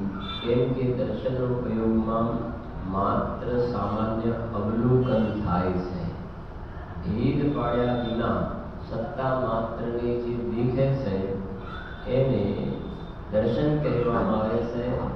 એમાં સમ્યક અને મિથ્યા એવા ભેદ હોતા નથી. ચક્ષુ દર્શન, અચક્ષુ દર્શન ને અવધિ દર્શન એવા ભેદને લીધે દર્શન 3 એટલે 10 થઈ ગયા ને. 4 ને 3 7 ને 3 10. પછી કાળ લબ્ધિ, કરણ લબ્ધિ, ઉપદેશ લબ્ધિ, ઉપશમ લબ્ધિ ને પ્રાયોગિકતા લબ્ધિ એવા ભેદને લીધે લબ્ધિ 5. હવે એ થોડી વાત થઈ હતી આપણે કે તત્વા સૂત્રમાં જે ક્ષાયોક્ષમિક ભાવના જે 18 ભેદની વાત આવે છે, તો ત્યાં 18 ભેદમાં જે 5 લબ્ધિની વાત આવે છે ત્યાં આ નામ નથી. ત્યાં તત્વા સૂત્રમાં 18 ભેદમાં જે રાજવાર્તિક વગેરે જે ગ્રંથ છે કે જે તત્વા સૂત્રો પરની ટીકા છે, એમાં ક્ષાયોક્ષમિક દાન, ક્ષાયોક્ષમિક લાભ, ક્ષાયોક્ષમિક ભોગ, ક્ષાયોક્ષમિક ઉપભોગ, ક્ષાયોક્ષમિક વીર્ય, એ 5 ભેદ દાન, લાભ, ભોગ, ઉપભોગ અને વીર્ય જે ક્ષાયિકની અંદર જેવા ભેદ છે અંતરાયના ભાવમાં, એવી રીતે ક્ષયોક્ષમ રૂપે પણ એના નામ છે 5 લબ્ધિમાં. અહીંયા એ નામ નથી લીધા પદ્મબ્રહ્મચારી દેવે. અહીંયા જે 5 લબ્ધિ સમ્યક પ્રગટ થવા પહેલા જે 5 લબ્ધિ શાસ્ત્રમાં વાત કરી, ક્ષયોક્ષમ લબ્ધિ, વિશુદ્ધિ લબ્ધિ, દેશના લબ્ધિ, પ્રાયોગ્યતા લબ્ધિ અને કરણ લબ્ધિ સમ્યક થવા પહેલા કહી. તો એ 5 લબ્ધિઓના અહીંયા વાત મૂકી છે. પણ એ 5 લબ્ધિઓના નામ પણ અહીંયા મળતા નથી આવતા. પાછા છે એનો ભાવ પડ્યો, પણ એ પણ નામમાં ફરક છે થોડા. 3 ના નામ તો બરાબર છે. જુઓ, 3 એટલે કાળ લબ્ધિ, તો પહેલી કાળ લબ્ધિ લખી, તો એક ક્ષયોક્ષમ લબ્ધિની જગ્યાએ અહીંયા આવી કાળ લબ્ધિ. પછી કરણ લબ્ધિ તો આવી જાય છે. પછી ઉપદેશ લબ્ધિ, દેશના લબ્ધિ આવી ગઈ. ઉપશમ લબ્ધિ એ વિશુદ્ધિ લબ્ધિની જગ્યાએ આવી જાય છે. અને પ્રાયોગ્યતા લબ્ધિ તો છે. એટલે આ તો 3 નામ તો ચોખ્ખા મળે છે. કરણ, ઉપદેશ, દેશના અને પ્રાયોગિક લબ્ધિ મળે છે. ઉપશમમાં પણ વિશુદ્ધતાનો ખ્યાલ આવે છે. એટલે 5 લબ્ધિ ક્ષયોક્ષમ વગેરેની વાત અહીંયા મૂકી છે. પણ નામાંતરમાં થોડો ફરક જોવામાં આવે છે, નામ અલગ જોવામાં આવે છે. કારણ ક્ષયોક્ષમની જગ્યાએ કાળલબ્ધિ જોવામાં આવે. બીજી વાત, અહીંયા જે ક્રમ જે છે, ક્રમમાં પણ ફરક છે. ક્રમમાં પણ પેલામાં ક્રમે છે ક્ષયોક્ષમ, વિશુદ્ધિ, દેશના, પ્રાયોગ્ય અને કરણ, એમ ક્રમ છે. ત્યારે અહીંયા કાળલબ્ધિ પછી સીધી શું લીધી છે? કરણલબ્ધિ. કરણલબ્ધિ થશે એટલે સમ્યક અને પ્રાપ્તજી થઈ જશે. એટલે એ પ્રકારનું એક અંતર જોવામાં આવે છે. બરાબર? તો 10 ને 5 15 થઈ ગયા. એવા બેને લીધે 5. પછી વેદક સમ્યક્ત્વ. વેદક સમ્યક્ત્વ.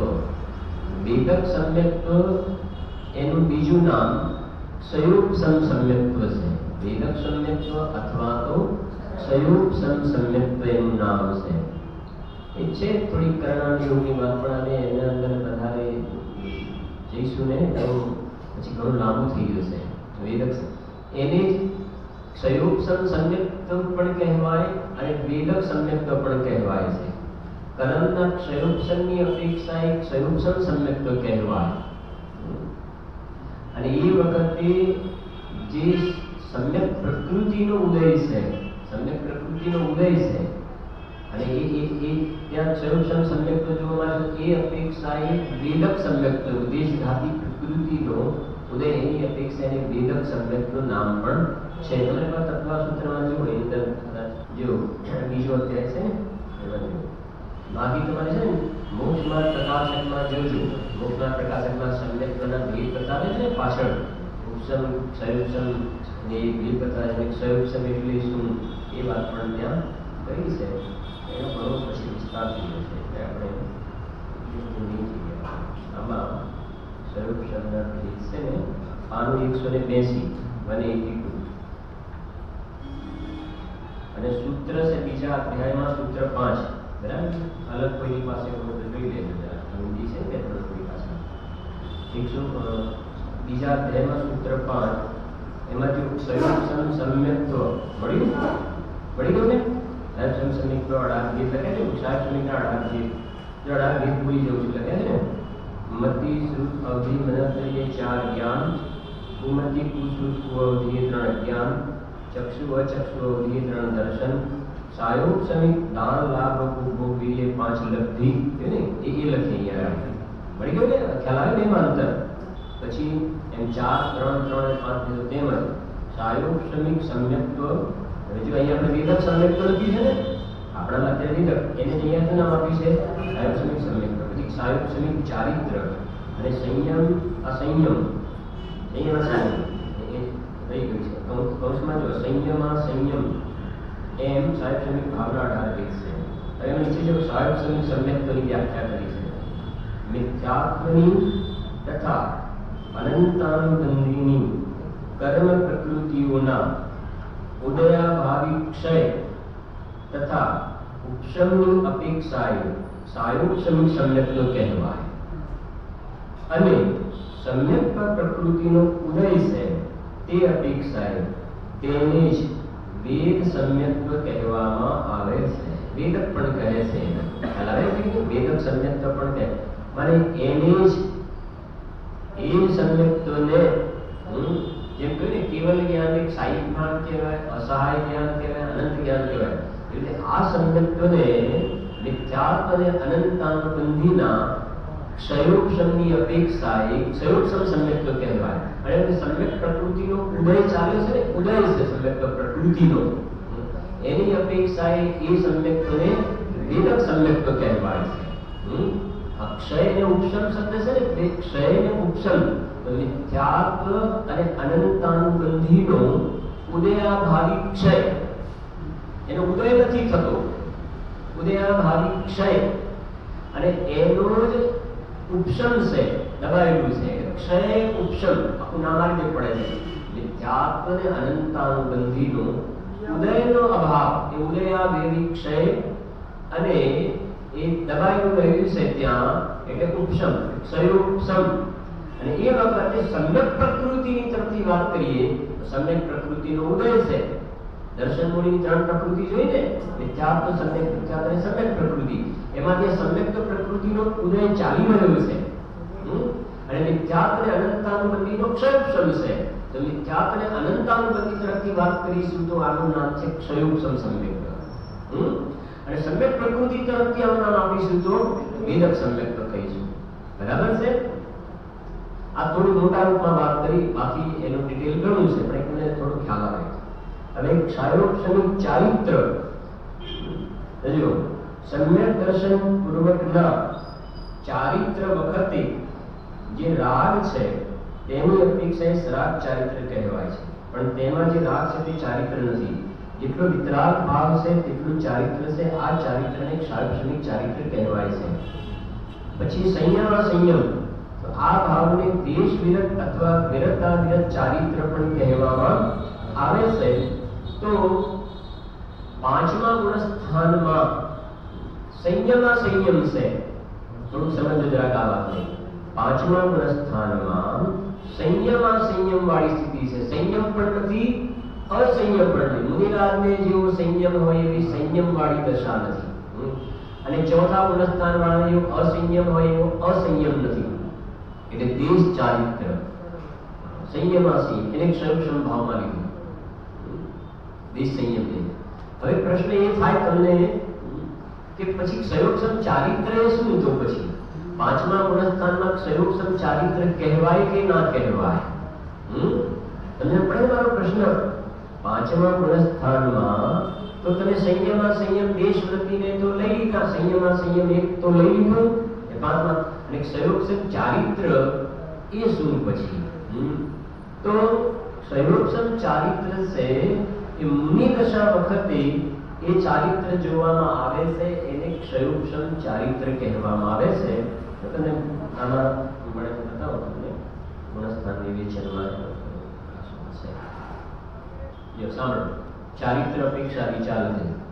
पंचम गुण स्थान में संयमा संयम चारित्र होता है. क्षयोपशम चारित्र पंचम गुण स्थान में ना हो. चारित्र कयु? संयमा संयम देश चारित्र जेने कहिए छे. यहाँ अप्रत्याख्यानावरण कषाय कर्मों के वर्तमान कालीन सर्वघाती स्पर्धकों का उदयाभावी क्षय, उनके ही भविष्य में उदय आने योग्य स्पर्धकों का सर्वस्थानुपक्षम तथा प्रत्याख्यानावरण कषाय कर्म का उदय रहता है. अतः पंचम गुणस्थान व्यक्ति को चारित्र मोनीय कर्म का क्षयोपशम होता है. चौथे अविरत गुणस्थान में अनंतानुबंधी के अनुदय से चारित्र में सम्यकपना हो जाता है, क्योंकि सम्यक दर्शन के साथ ज्ञान और चारित्र दोनों सम्यक हो ही जाते हैं. देश विरत गुणस्थान में ऊपर चारित्र मोनीय कर्म का क्षयोपशम घटित करके दिखाया है, बताओ घटित करिए. लेकिन देश संयम चारित्र को क्षयोपशमिक चारित्र नहीं कहते हैं. क्षयोपशमिक चारित्र ऐसा नाम तो सकल चारित्र को ही दिया जाता है. तत्वार सूत्र ग्रंथ के दूसरे अध्याय के 5वें सूत्र में क्षयोपशमिक भाव के 18 भेद बताए हैं. उनमें क्षयोपशमिक चारित्र और संयमा संयम देश चारित्र भिन्न भिन्न गिनाए गए हैं. અહીંયા જો छठा गुणस्थान में चारित्र की अपेक्षा विचार जो सामने जो इस छठवें गुणस्थान में क्षयोपशमिक चारित्र होता है. छठा गुणस्थान में कितनी चौकड़ी नो भाव हो? 3 चौकड़ी. बराबर है. पांचमा गुणस्थान में 2 चौकड़ी नो भाव है. छठा में 3 अनंतानुबंधी अप्रत्याख्यान प्रत्याख्यान नो भाव है. 3 संयोजन नो उदय से खाली હવે જોજો. इस छठवें गुणस्थान में क्षयोपशमिक चारित्र होता है. वह इस प्रकार है. यहाँ प्रत्याख्यानावरण कषाय कर्म के वर्तमान कालीन सर्वघाती स्पर्धकों का उदयाभावी क्षय, उनके ही भविष्य में उदय में आने योग्य सर्वघाती स्पर्धकों का सर्वस्थानुपक्षम. एक क्षयोपशम થઈ ગયો. જેમ પેલામાં ઘટિત કરીને આપણે क्षयोपशम सम्यक्तોમાં એવી રીતે સરસ થતું. और હવે જોજો પેલામાં सम्यक प्रकृतिનો ઉદય લીધો હતો. सम्यक પ્રકૃતિનો એટલે વેદક કહ્યું હતું. એટલે એ કહે છે और देशघाती संज्वलन कषाय कर्म, देश का संज्वलन कषाय कर्म और नोर कषाय कर्म का तीव्र उदय रहता है। इस प्रकार चारित्र मोनीय कर्म का संयुक्शन घटित होता है। એટલે એવી રીતે એક આ થોડી વાત એમાં છે અંતર એ છે। તો જો આ પ્રકારે આ સાયુક્ષની ભાવના 18 ભેદ જોવામાં આવે છે। અને એક વાત તમારે ખાસ ખ્યાલ રાખવાની છે કે આ પ્રકારના સ્થાનો જીવ ભાવમાં નથી, આ પ્રકારના સ્થાનો મારામાં નથી, હું એનાથી ભિન્ન છું।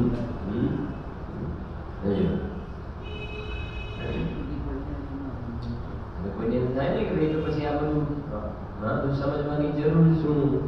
વાત એ છે કે સીધો તું આ આત્માને અનુભવ કરીને એમાં સમાય તો કોઈ વાંધો છે નહીં, પણ આમાં અંદરમાં આત્મામાં ના સમાય અને પછી બીજી બધી દુનિયાદારીની વાતોમાં રસ લે, એના કરતા તો બેટર એ છે કે તારો ઉપયોગ આમાં રોકાયેલો એટલી અપેક્ષાની વાત છે। બરાબર છે ને? કેમ કે સરવાળે તો આત્માનો અનુભવ કરીને એમાં જ ઠરવાનું છે, આ બહારના ઉઘાડ જ્ઞાનમાં રોકાવાની વાત તો છે નહીં। પણ એ જ્યાં સુધી કમજોરી છે ત્યાં સુધી વોકર લઈને ચાલવું પડે એવી દશા છે। હવે આગળ કહે છે ટીકામાં, જો બીજો ફકરામાં હવે સંયુક્તમ ભાવ, ક્ષયિક ભાવ થયું, સંયુક્તમ ભાવ થયો, ઉદય ભાવ। કર્મના ઉદય જે ભાવ હોય તે ઔદયિક ભાવ। બરાબર છે ને? કર્મના ઉદયમાં થવા વાળો જે ભાવ એને ઔદયિક ભાવ કહેવામાં આવે। એના 21 ભેદ છે। ઔદયિક ભાવના કેટલા? 21। તો પાછળ જુઓ, આવો ઔદયિક ભાવના 21 ભેદ આ પ્રમાણે છે। નારદ ગતિ, ત્રિયંચ ગતિ, મનુષ્ય ગતિ ને દેવ ગતિ। ખ્યાલ આવે છે? અને આપણે ઘણીવાર વાત કરીએ આ જીવના ભાવ છે। એટલે બહારમાં મનુષ્યનું શરીર મળવું, ત્રિયંચનું શરીર મળવું એ નહીં, પણ મનુષ્ય ગતિને યોગ્ય જે જીવમાં ભાવ, ત્રિયંચ ગતિને યોગ્ય જીવમાં જે ભાવ, દેવ ગતિને યોગ્ય ભાવ, નરક ગતિને યોગ્ય જે જીવમાં એક પ્રકારનો ભાવ, એને ઔદયિક ભાવ કહેવામાં આવે છે। એની વાત છે જીવના ભાવ છે ને, કર્મના જે ભાવમાં કર્મનો ઉદય નિમિત્ત હોય એને ઔદયિક ભાવ કહીશું। જે ભાવમાં કર્મનો ક્ષય નિમિત્ત હોય ક્ષયિક ભાવ, જે ભાવમાં કર્મનો ક્ષયક્ષમ નિમિત્ત હોય ક્ષયક્ષમિક ભાવ, જે ભાવમાં કર્મનો ઉદય નિમિત્ત હોય ને ઔદયિક ભાવ કહે છે। એમાં 4 ગતિ, નરક, ત્રિયંચ, મનુષ્ય અને દેવ ગતિ, એવા ભેદને લીધે ગતિ 4। પછી ક્રોધ કષાય, માન કષાય, માયા કષાય ને લોભ કષાય, એવા ભેદને લીધે કષાય 4। કષાયના કેટલા પ્રકાર? 4। ક્રોધ, માન, માયા, આ જીવમાં જે પરિણામ થઈ રહ્યા છે ને ક્રોધ, માન, માયા, લોભ, એ પણ ઔદયિક ભાવ, કર્મનો ઉદય ત્યાં નિમિત્ત રૂપે જોવામાં આવશે। પછી સ્ત્રીલિંગ, પુલ્લિંગ અને નપુંસક લિંગ, એવા ભેદને લીધે લિંગ 3। અહીંયા 3 પ્રકારના જે વેદ કહેવાય ને, સ્ત્રી વેદ, પુરુષ વેદ, નપુંસક વેદ, જીવમાં એ પ્રકારનો જે ભાવ થાય એ વાત છે એ ગાડી। બહારમાં દ્રવ્યલિંગની વાત નથી। એ ભેદને લીધે લિંગ 3 કેટલા થઈ ગયા? 4 8 ને 3 11 થયા ને, 10 રહ્યા। હવે જો સામાન્ય સંગ્રહની અપેક્ષાએ મિથ્યા દર્શન 1। શું કહ્યું? સામાન્ય સંગ્રહની અપેક્ષાએ મિથ્યા દર્શન 1। એટલે સંગ્રહને કોને કહેવામાં આવે કે ભાઈ જેમ અત્યારે અહીંયા ભાઈઓ પણ છે ને બહેનો પણ છે, એ બધાને ભેગા કરીને કહેવાય કે આજે સભામાં 20 શ્રોતા હતા કે 40 શ્રોતા હતા કે 50 શ્રોતા હતા કે 15 શ્રોતા હતા। તો શ્રોતા કહી દીધું ને તો એ ભાઈઓ ને બહેનોનો સંગ્રહ કરીને એક કહી દીધું। સંગ્રહ નહીં, એ અમારી સ્કૂલની અંદર 500 વિદ્યાર્થી ભણે છે, એ સંગ્રહાલય પછી એની અંદર ચોથા પાંચમા છઠ્ઠા સાતમામાં એ બધું ભેદ પાડ્યો, સમજી ગયા? એવી રીતે મિથ્યા દર્શનના કેટલાય પ્રકાર છે, વિપરીત, એકાંત, વિનય, સંશય, અજ્ઞાન, ગ્રહિત, અગ્રહિત, નહીં પડે? મિથ્યાત્વના કેટલાય પ્રકાર પડી જશે.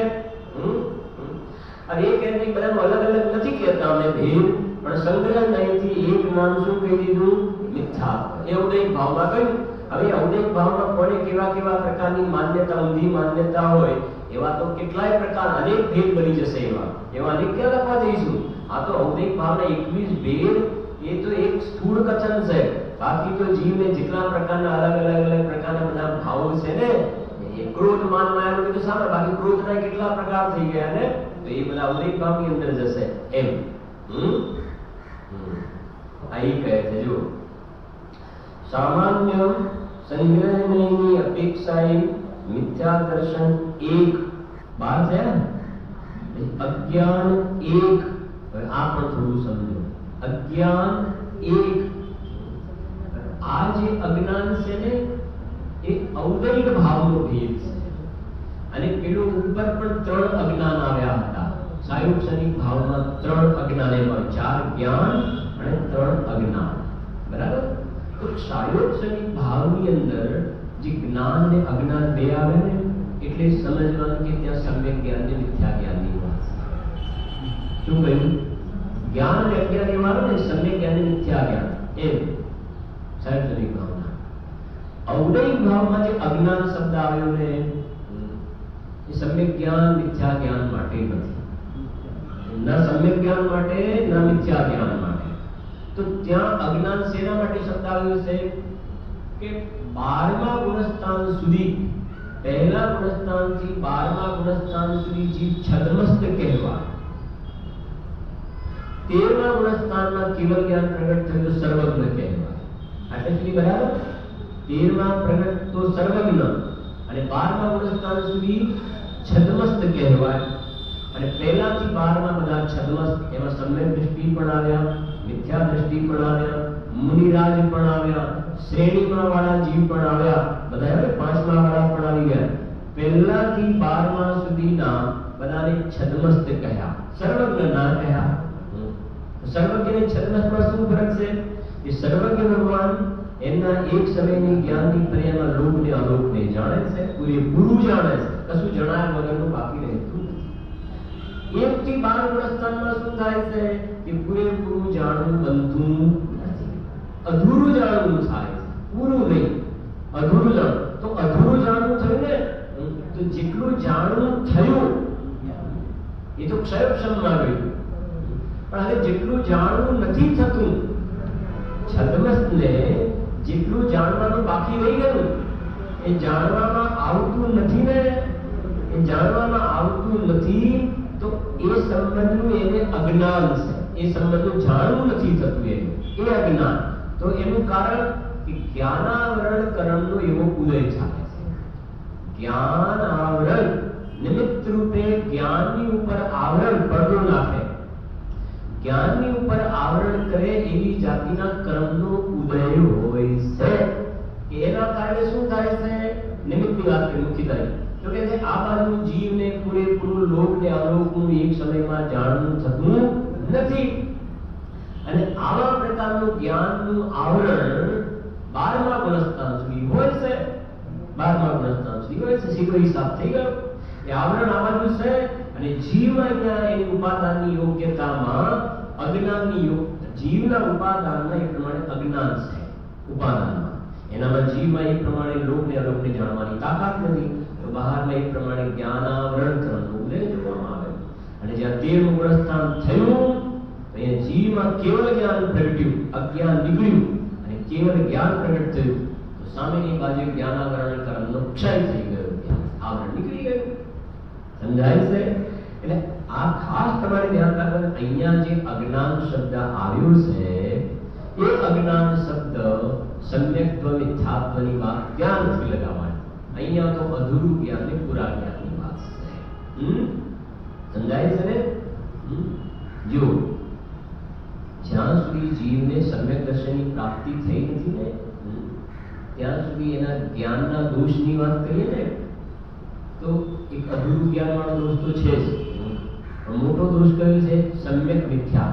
તો મિથ્યા જ્ઞાન એ દોષ છે. સમ્યક દર્શન થયા પછી જ્ઞાનમાં દોષ કયો? સમ્યક દર્શન થયા પછી કે એ જ્ઞાનના દોષ અધૂરું જ્ઞાન છે એટલો દોષ.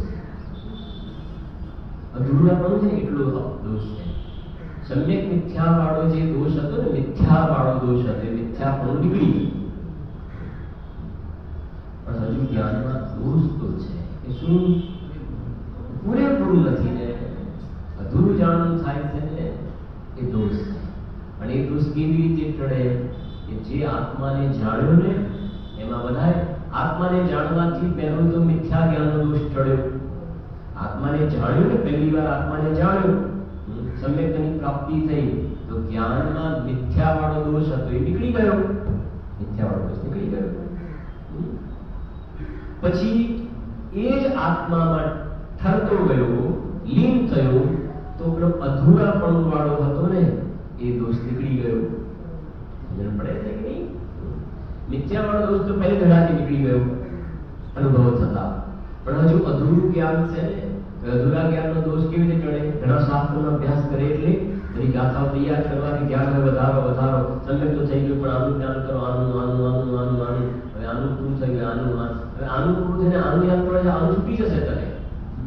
સંયમ જ્ઞાનનો નેચર એવો છે, બધી આ રહેશે ને ભૂલી જવાશે. સંયમ જ્ઞાનનું એટલું મતલબ આ ઇન્દ્રિય જ્ઞાનના કેવું હોય છે? ઘડીમાં આપણે ભલે રાત્રે સુધી બધે તાળું મારીને ઊંઘ્યા કે ના મારીને જ ઊંઘ્યા હોય, જોઈ તો લો અમારે બરાબર બોલો, એ યાદ નથી, યાદ કર્યું એટલે જોવું પડશે. બોલો આને મારે ઘણી વાત તો ખાલી કે ટાંકી પરની હતી એ ભાઈને બોલાવે સાફ કરવા માટે, તો ખ્યાલ હતો કે ટાંકી ભરવાની નથી, ખાલી રાખવાની છે. બરાબર છે કે નહીં? જો ભરાય તો પાછા ખાલી અંદર, તો ભૂલમાં જે કોક જે ફેરવવાનું હોય ને, તો એ ચાલુ કરીને કોક બીજી સાઈડમાં એ આખું થઈ ગયું. ખ્યાલ તો હતો કે આના માટે લગાવી દઈને ટાંકી ભરાઈ ગઈ. તો બે દિવસ પછી હવે ખ્યાલ આવે ને, હવે આપણને એમ થાય કે આપણે જ કયું ટાઈમ લીધો કે આ દિવસે આવવાનું, ખાલી કરી રાખ્યું, પણ સવારે એવી સ્પીડ. અને પછી ખ્યાલ આવે કે આવી ભૂલ કેમ છે, આવી ભૂલ કેમ છે? આપણે પ્લાનિંગ કર્યું હતું, આપણે એ કહે ભૂલી ગયા. આ મતલબ કહેવાનો ભાવાર્થ શું છે? આ ઇન્દ્રિય જ્ઞાનનો કોઈ ભરોસો નથી. આ બહારમાં બીજા બધા કે ભાઈ જો એનો કોઈ ભરોસો રાખવો, એનો ભરોસો ના રાખે એટલે એ માણસને છૂટો કરી દે. બીજા બધાને આગળ પાછું કરે કે આનો ભરોસો. હવે આ કહે છે કે આ તને ઇન્દ્રિય જ્ઞાનનો તું ભરોસો શું કામ કરે છે? તને તું કેટલીય વાર ઇન્દ્રિય જ્ઞાનથી ઠગાયો છે, કેટલીય વાર ઇન્દ્રિય જ્ઞાનથી નથી ઠગાયો? ભાઈ 1000 રૂપિયા આપણને આપ્યા કે ના આપ્યા? ખ્યાલ નથી, આપે એવું લાગે છે પણ નથી આપ્યા. પેલો કે મને પણ ખબર નથી ને આપ્યા કે નથી આપ્યા, આપવા વાળાને ખબર નહીં, લેવા વાળાને ખબર નહીં આપ્યા ના આપ્યા. આવું બને છે કે નહીં? હવે આપણે સમજો ઘરની અંદર સાડી છે, કપડા છે, દાગીના કે બીજું ત્રીજું ક્યાંય ક્યાંય મૂક્યું હોય, બરાબર? પછી મને યાદ કરો તો એ મૂક્યું મારે ભૂલી જવાય છે, કે અહીંયા મૂક્યું છે ભૂલી જવાય છે, બોલે ને આપણે અહીંયા મૂક્યું. હવે પછી મને પણ હવે જરૂર પડે તો ક્યાં મૂક્યું છે, ક્યાં મૂક્યું છે, બોલો. હવે યાદ કરીને પછી મૂક્યું તો ભૂલી ના જવાય એટલા માટે આપીને મૂક્યું તો એ ભૂલી ગયા કેમ. અને પછી દિવાળીમાં સાફ કરતા કરતા અરે એ દિવસે કેટલું શોધી, 2 દિવસ સુધી મળ્યું નહીં, અને આ વીંટી સોનાની અહીંયા મૂકીને ગયા હતા. આપણે વીંટી કેટલી શોધી, પેલાના ઉપર શક કર્યો, પેલાના ઉપર શક કર્યો, આપણે તો અહીંયા મૂકી હતી. હા, આવું બન્યું છે કે નહીં? દરેકના જીવનમાં આવું ક્યાંક ક્યાંક તો બન્યું હશે ને. તરત જ કોઈના પર અડધો કલાક ના મળે તો તરત ડાઉટ થઈ જાય કોઈના ઉપર, ઘરમાં કોઈ અવર જવર હોય એના પર ડાઉટ થઈ જાય. 2-4 કલાક પછી મળે ના આપણે એના પર એ વ્યક્તિ પર તો શક કરાય નહીં. આપણે કેટલી વાર ચાવી આપીને ગયા હશે, ક્યારેય પડી નથી, મેં શું કામ શક કર્યો, પણ થઈ જાય છે ને તરત જ. હા બોલો, એ આ જીવના પરિણામોની વિચિત્રતા પણ કેવી છે, બોલો. જુઓ હમણાં 2 દિવસ ત્યાં 4 ક્લાસ છે ને, ઘણી મતલબ વધારે નથી કહેતો, બહુ એકદમ બહુ સારી સારી વાતો ખ્યાલમાં પણ આવી છે. જોઈશું વચ્ચે ક્યારેક આપણે લાગશે તો લઈ લઈશું. બહુ સારું સમજવા જેવા થોડા મોક્ષમાં પ્રકાશકમાં યોગ વડે થવાવાળો પ્રકૃતિ પ્રદેશબંધ, કસાય વડે થવાવાળો સ્થિતિ અનુભવ. આમ તમને સામાન્ય લાગે કે બરાબર છે, એમાં છે, પણ અંદર ઘોડામજી સાહેબ પર આપણને એટલું બહુમાન આવે કે એક એક લીટીમાં પંડિતજી એક એક શબ્દ કેટલો વિચારીને લખ્યો છે. અને એક વાત આવે છે કે જીવને મિથ્યા દર્શન છે ને તો ઘાતીકરણની પ્રકૃતિનો નિરંતર બંધ થઈ રહ્યો છે.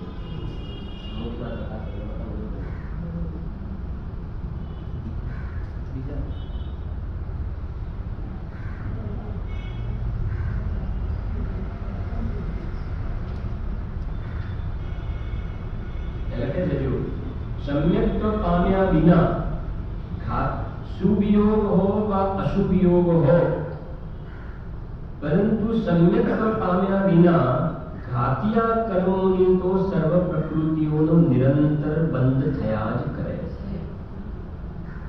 શું કહેવાનું? ઘાતિયા કર્મની સર્વ પ્રકૃતિઓ નિરંતર બંધ થયા કરે છે. શુભ યોગ હોય કે અશુભ યોગ હોય, सम्यक નથી ને. અત્યારે શુભ યોગ છે કે અશુભ યોગ છે? શુભ યોગ છે ને તો અત્યારે ક્રોધનો બંધ થાય કે ના થાય?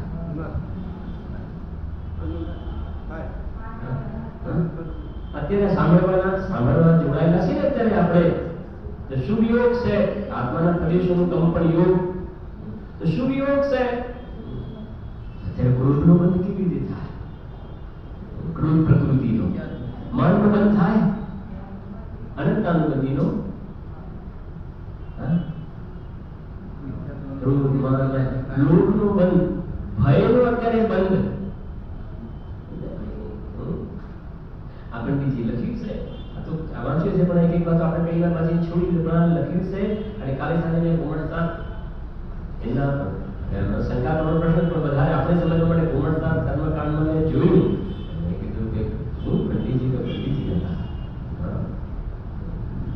આ સાંભળવા બેઠા છે ને, ધર્મના અંગોમાં મન વચન કાયાની પ્રવૃત્તિ છે. અત્યારે મન વચન કાયાની ધર્મના અંગો અત્યારે પણ ઘાતીકરણની બધી પ્રકૃતિ નિરંતર બંધ થઈ રહ્યો છે. અત્યારે અનંતાનુબંધીનો ક્રોધ એવો નહીં, અનંતાનુબંધીનો ક્રોધનો માન, માયા, લોભ, અપ્રત્યાખ્યાન ક્રોધ, માન, માયા, લોભ, પ્રત્યાખ્યાન ક્રોધ, માન, માયા, સંગ્રહ ક્રોધ, માન બંધ થઈ રહ્યો છે. વિચાર તો કરો. જ્ઞાનાવરણમાં મતિ જ્ઞાનાવરણ, શુદ્ધ જ્ઞાનાવરણ, અધિ જ્ઞાન, મનન, કેવલ જ્ઞાન બધાને બંધ થઈ રહ્યું છે. બધાને બંધ થઈ રહ્યું છે. ઘાતીકરણની વાત છે. અઘાતીકરણની વાત નથી કરતા. અઘાતીકરણ આયુકરણ, આયુ નામ કુંડળી વેદની વાત નથી કરતા. ઘાતીકરણની જે આત્માના ગુણોને ઘાતવા વાળા, વિચાર કરો કે સમ્યક તો પામ્યા વિના શુભ યોગ છે તો ઘાતીકરણની તો બધી પ્રકૃતિનો બંધ થાય છે. તો શુભ યોગમાં શું ફેરવું છે? આમ તો કોને ઊંચા કરીને ફરે, સમ્યક તો નથી ને, તો ભલે ને શુભ યોગ હોય તો ઘાતીકરણની તો બધી પ્રકૃતિનો બંધ થઈ રહ્યો છે. તમે ધર્માત્મા ધર્માત્મા ધર્માત્મા અમને જવાબ આપો ને ઘાતીકરણની કઈ પ્રકૃતિનો બંધ થતો રોકાવે છે? બોલ. તો પછી શેનો ધર્માત્મા તું? અને દુકાન હા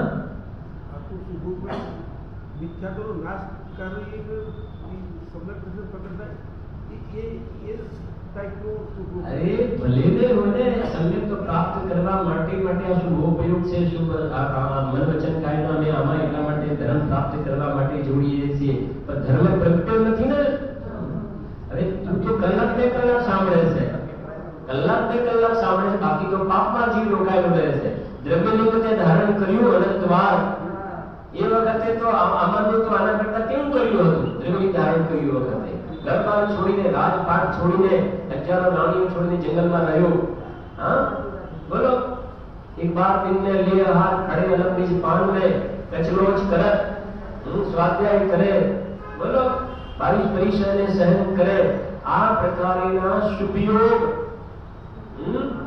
વિચાર કરો. શુભ યોગ પણ કે છે અનંતાનુબંધીનો ક્રોધ થઈ રહ્યો છે.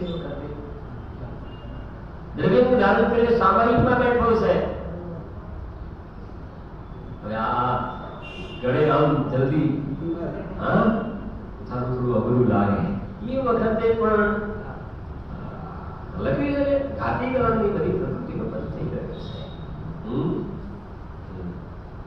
પછી કોઈને થાય ને એમાં પ્રશ્ન કે તો પછી ફરક નહીં તો દુકાને બેસો કે અહીંયા બેસો ત્યાં 747 ત્યાં માટે બધી પ્રકૃતિ અહીંયા બધી પ્રકૃતિનો હા ટીવીના દર્શન કરો ભગવાનના દર્શન કરો ભગવાનના દર્શન કરો તો એ ઘાતી કરવાની બધી પ્રકૃતિને ટીવીના દર્શન કરો તો કાચી શૂન્ય છે. સાંભળ કે વાત છે સાથે કશાયનો ભાવ છે ને આ યોગની વાત કરી કશાય વડે સ્થિતિને અનુભાવનો બંધ થાય છે અને એ ફાઇલ ખોલ જરા સ્થિતિ અનુભાવની તો આ સાંભળવામાં તો અહીંયા તારા ધર્મના અંગોમાં જોડાયેલો છે ને મનોવચનકારી પ્રવૃત્તિને શુભ ભાવ છે ને તો શુભ ભાવ વડે એ કહે છે કે ભલે ઘાતીકરણની બધી પ્રકૃતિનો નિરંતર બંધ ભલે થતો હોય ભલે થાય છે એગ્રી પણ એ સ્થિતિને અનુભાવ એમાં ફરક પડશે કે નહીં પડે તો અહીંયા બેઠો છે તો જ્ઞાનાવરણ દર્શનાવરની સ્થિતિ ઓછી પડશે. જ્યારે તું ધંધા વ્યાપારમાં કે પાપના પ્રસંગોમાં જોડાયેલો છે તો ઘાતીકરણની બધી પ્રકૃતિનો બંધ તો થાય છે પણ એની સ્થિતિ આમ નહીં આમ ઘટે નહીં વધે. લાગે છે કે નહીં કે ઘાતીકરણ જ્ઞાનાવરણ દર્શનાવરણ વગેરેની સ્થિતિ ત્યાં શું થાય છે વધે છે અનુભાવ પણ વધારે પડે છે ફરક નથી પડતો ત્યાં આગળ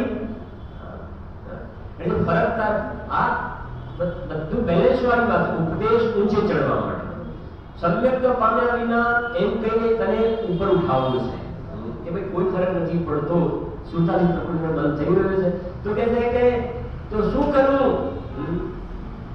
પ્રકૃતિનો બંધ તો બધી ઘાતીકરણનો થઈ રહ્યો છે નિરંતર તો કહે છે કે એ બંધ કેવી રીતે રૂકે તો કે સમ્યક પામ્યા વિના આ તો નથી પ્રોબ્લેમ નથી જેના પર ગુરુદેવ 45 વર્ષ સુધી ફોકસ કર્યું સમ્યક પર તો કે જે સમયસારમાં શુદ્ધાત્માનું સ્વરૂપ બતાવ્યું છે એ શુદ્ધાત્માના અનિયમ સારમાં શુદ્ધ ભાવને બતાવ્યો છે એ શુદ્ધાત્માને તું જો અને અનુભવ થશે તરત જ ઘાતીકરણની 47 માં બ્રેક વાગશે દર્શનમાં ચાલ્યું જશે ચારિત્રમાં અનંતાનુબંધી સલામ આપીને ચાલ્યા થશે ફરક પડી ગયો ને ત્યાં આગળ સીધો સમ્યક તને પ્રગટ કર. બીજી વાત કે ભાઈ સમ્યક તો પ્રગટ નથી થયું તે પ્રેરણા માટે આશ્વાસન માટે પછી એને સ્વચ્છંદી ના થઈ જાય અહીંયા હોય કે ત્યાં હોય શું ફરક પડે છે શું બધી પ્રકૃતિનો બંધ થાય બધી પ્રકૃતિનો બંધ થાય છે બંધ થવા યોગ્ય જે છે એ બધીનો ઘાતીકરણ તો કે જે સ્થિતિ અનુભાવમાં ફરક પડે છે ને તો એ રીતે એને ઉપર ઉઠાવવામાં આવે છે સ્થિતિને અનુભાવ ઘટે છે બરોબર એનાથી સમ્યક્તની પ્રાપ્તિ નથી થઈ. સમ્યક્તની પ્રાપ્તિ તો શુદ્ધાત્માના આશ્રય છે. અમુક વાતો બહુ મતલબ ઘણી સારી વાતો આવી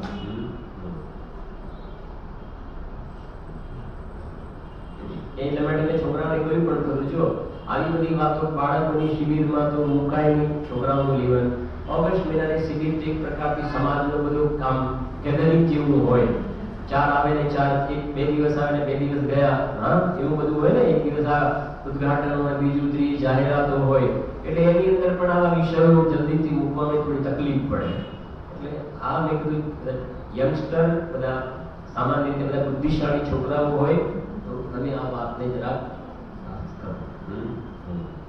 એક વાત પછી મેં કહી હતી ત્યાં જરા વાત કરી દઉં કે આપણા નિલેશભાઈ હું તો અહીંયાથી જવાનું એ મુંબઈથી આવ્યા 12 કલાકની જર્ની ટ્રાવેલ કર્યું આવવાના 12 કલાક જવાના 12 કલાક કેટલા 24 કલાકનું ટ્રાવેલ કરીને આવ્યા રિઝર્વેશન નહોતું 4 કલાક સંભળાવવા માટે વક્તા 24 કલાકનું ટ્રાવેલ કરીને આવે અને આપણે આસપાસ રહીએ છીએ અને આપણને પોતાના હિત માટે 2 દિવસ ધંધો વ્યાપાર છોડીને સાંભળવાના ભાવ ન આવે તો બહુ જ એક કહેવાય ને અંદરમાં પોતે જોવું જોઈએ કે આપણે ખરેખર એક મુમુક્ષુ છીએ ને તો આપણે ખરેખર ક્યાં ઊભા છીએ એટલો પણ આપણે પોતાના માટે સમય આપી શકતા નથી વક્તા કેટલી મેં એટલા માટે કહ્યું કે મારે આ એવી કોઈ તકલીફ નહોતી એટલે મેં તો મારે તકલીફોને એવું કહું તો ખરાબ લાગે. હવે એમને કાલે દેવલાલી જવાનું છે, પરમ દિવસે નાઈરોબી જવાનું છે, 2 દિવસ વચ્ચે છે પરદેશ જવાના. સમજવાની વાત છે ને થોડી. અહીંયા આવે છે, રિઝર્વેશન નહોતું અને આપણે આપણા છોકરાઓને પ્રમુખ ના કરીએ, મોકલીએ નહીં, તો એ ઠીક નહીં કહેવાય. પહેલા દિવસે પહેલા વ્યાખ્યામાં તને મેસેજ આપે અને છોકરાઓને કહ્યું જે હતા બધા મેં કહ્યું તમે તમારા ફ્રેન્ડ જે કોઈ એને મેસેજ આપો અને કહી દો કે ભવિષ્યમાં કોઈ પણ આપણા ગેધરિંગના પ્રોગ્રામ હશે તો હું નહીં આવું, તમે એને બોલાવો 1 દિવસ માટે પણ તું સાંજે આવી છે, આવવું પડશે તારે. બરાબર છે ને? ફોર્સ કરો. નહીં તો પછી કાલનો બીજો કોઈ આપણો બીજો પ્રોગ્રામ હશે તો મારી ગેરહાજરી રહેશે, એના સારા માટે તમે ફોર્સ કરીને સમજાવો. પછી ઘણા થયું લગભગ 20 બીજા યુવા વર્ગ 20 એ પ્રમાણે નવા આવ્યા હતા આ વખતે. જો થઈ ગયો છે સમય, આપણે લઈશું કાલે સાંજના વ્યાખ્યાનમાં. સાંજે બરાબર છે ને? હવે થોડાક છે ને આપણે થોડો વિષય આ નિયમ સાથે વિચાર છે, થોડું કેટલું થશે જોઈએ છે આપણે સવાર સાંજ લઈએ એવું છે.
ઔદૈક ભાવના 21 વેદમાં જે અજ્ઞાન આવે છે એ જ્યાં સુધી છદ્મસ્પણું છે, સર્વજ્ઞ દશા પ્રગટ નથી થઈ ત્યાં સુધી જીવને પૂરું જ્ઞાન જોવામાં નથી આવતું. એટલા માટે એ અજ્ઞાન એ ઔદૈક ભાવની અંદર અજ્ઞાન છે. ત્યાં સમ્યક્ મિથ્યાત્વની વિવક્ષા નથી, પણ ત્યાં અધૂરા અને પૂરાની અપેક્ષા એ વાત છે. અધૂરું છે એટલે ત્યાં ઔદૈક ભાવવાળું અજ્ઞાન એમ થાય છે. એ આપણે વાત કરીએ. બીજું એમાં પેજ નંબર 82 પેજ ઉપર એના 21 પેજમાં લખ્યું છે બીજા પેરેગ્રાફમાં કે ઔદૈક ભાવના 21 વેદ આ પ્રમાણે છે: નારદ ગતિ, તિર્યંશ ગતિ, મનુષ્ય ગતિ ને દેવ ગતિ એવા ભેદને લીધે ગતિ 4 છે. ક્રોધ કષાય, માન કષાય, માયા કષાય ને રૂપ કષાય એવા ભેદને લીધે કષાય 4 છે. સ્ત્રીલિંગ, પુરુષલિંગ અને નપુંસકલિંગ એવા ભેદને લીધે લિંગ 3. સામાન 4 4 8 ને 3 11 થયા. સામાન્ય સંગ્રહ નયની અપેક્ષાએ મિથ્યા દર્શન 1. એની પણ વાત કરી કે સંગ્રહ નયનો શું અર્થ થાય. સામાન્ય સંગ્રહ નયની અપેક્ષાએ મિથ્યા દર્શન 1 એમ કહી દીધું. બાકી તો મિથ્યા દર્શનના ઘણા ભેદ છે, પણ સંગ્રહ નય કરીને એક મિથ્યા દર્શન એમ મૂક્યું ત્યાં. અજ્ઞાન 1. આ અજ્ઞાન એટલે સર્વજ્ઞપણું નથી પ્રગટ્યું, છદ્મસ્થ દશા છે. ત્યાં સુધી જ્ઞાન આવરણ કર્મનો બહારમાં ઉદય છે. એની અપેક્ષાએ આ અજ્ઞાન શબ્દ આવ્યો છે. આ સમ્યક મિથ્યાત્વની વાત અહીંયા નથી. કેમ કે આ અજ્ઞાન સમ્યક દૃષ્ટિને પણ જોવામાં આવે, મિથ્યા દૃષ્ટિને પણ જોવામાં આવે છે. સાધક દશા 12મા પ્રશ્ન. અને પછી અજ્ઞાન 1 અને અસંયમપણું. અસંયમપણું છે એ આવી ગયું. પછી અસિદ્ધત્વ. તો જ્યાં સુધી સિદ્ધ દશા પ્રગટ ન થાય તો એ 14મા ગુણસ્થાન સુધી અસિદ્ધત્વ નામનો ઉદય જોવામાં આવે છે. એ પણ એક પ્રકારનો ઔદૈક ભાવ છે કે ત્યાં સુધી જીવને સિદ્ધ દશા જોવામાં આવતી નથી. એ અસિદ્ધત્વ નામનો ઔદૈક ભાવ 14મા ગુણસ્થાન સુધી સંભવે છે. 14મા ગુણસ્થાન સુધી જોવામાં આવે છે. પછી છે અસિદ્ધત્વ 1. પછી શુક્લલેશ્યા, પદ્મલેશ્યા, પીતલેશ્યા, કાપુટલેશ્યા, નીલલેશ્યા, કૃષ્ણલેશ્યા એવા ભેદને લીધે લેશ્યા 6 છે. 6 પ્રકારની લેશ્યા. આ લેશ્યા કષાયથી અનુરંજિત યોગના પરિણામ એને લેશ્યા કહેવામાં આવે છે. લેશ્યા, દ્રવ્ય લેશ્યા અને ભાવ લેશ્યા એવા બે ભેદ આવે છે. અહીંયા જે લેશ્યાની વાત છે ભાવ લેશ્યાની વાત છે. જીવના ભાવની વાત છે ને, તો કૃષ્ણ, નીલ, કાપોદ, પીત, પદ્મ અને શુક્લ એવા લેશ્યાના અલગ અલગ 6 પ્રકાર છે. જેમાં કષાયથી અનુરંજિત યોગના પરિણામ એને લેશ્યા કહેવામાં આવે છે. એમાં જે કૃષ્ણ, નીલ અને કાપોદ એને અશુભ લેશ્યા કહે છે. પીત, પદ્મ અને શુક્લ એને શુભ લેશ્યા કહે છે. પણ આ લેશ્યાની અંદર શુક્લ લેશ્યા હોય, કષાયની મંદતા છે, શુક્લ લેશ્યા હોય તો પણ સમ્યક ન હોય એમ પણ જોવામાં આવે. એ કષાયની મંદતા છે, લેશ્યામાં ફરક પડ્યો ત્યાં. સમજાય છે કે નહીં? નિર્ધાર અનંતવાદ ગ્રેવેટમાં જીવ ગયો, મિથ્યાત્વ તો ગ્રેવેટમાં ગયો. શુક્લ લેશ્યાના પરિણામ હોય. પૂજ્ય ગુરુદેવશ્રી જેના માટે કહેતા હતા કે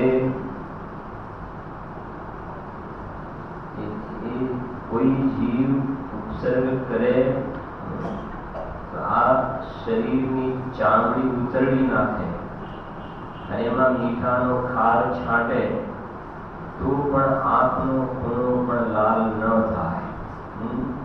એવા પ્રકારની મંદ કષાય વિશુદ્ધ પરિણામ આ જીવે અનંતવાર કરે.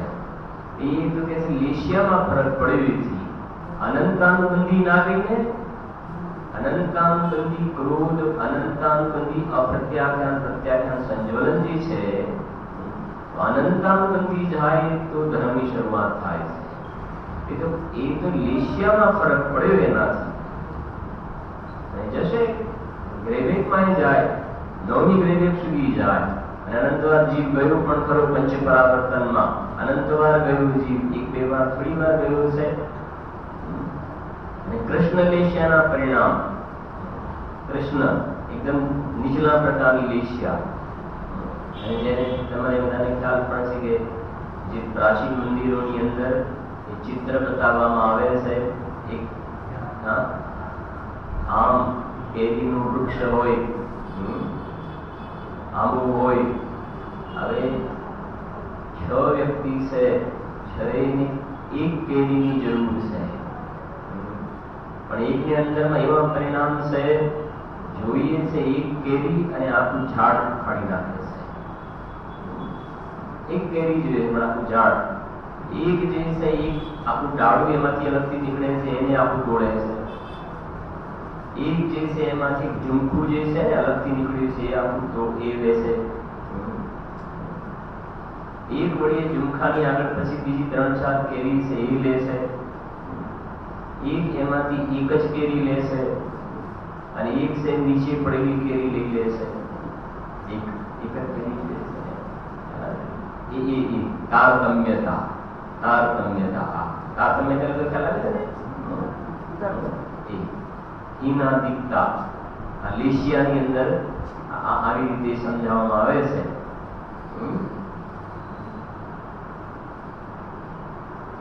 તો એ કહે છે કે એ બધા અવદૈવ ભાવ છે અને આપણે એને સમજાવીએ છીએ ને, કદાચ તમે 1-2 વાર આપણે કહ્યું પણ છે.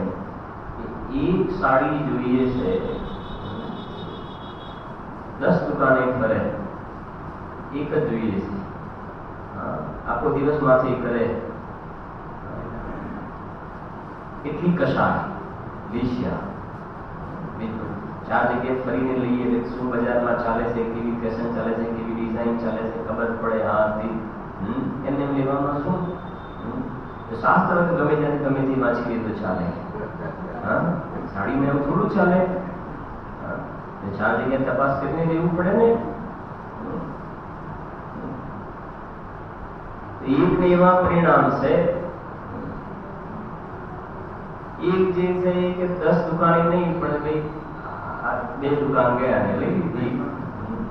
એક વળી એક દુકાનમાં જાય, ત્રીજી વ્યક્તિ છે, એક દુકાનમાં ગયા અને એને 50 સાડી બતાવી. આપણે એક દુકાનમાં 50, પેલો કે 10 દુકાનમાં, એક કે 2 દુકાનમાં, એક કે 1 દુકાનમાં 50 સાડીમાં કામ પૂરું થયું. કેટલા થઈ ગયા? 3 થયા. એકને 25 સાડીમાં કામ પૂરું થયું. એકને પહેલી બતાવી મને તો ગમી ગઈ.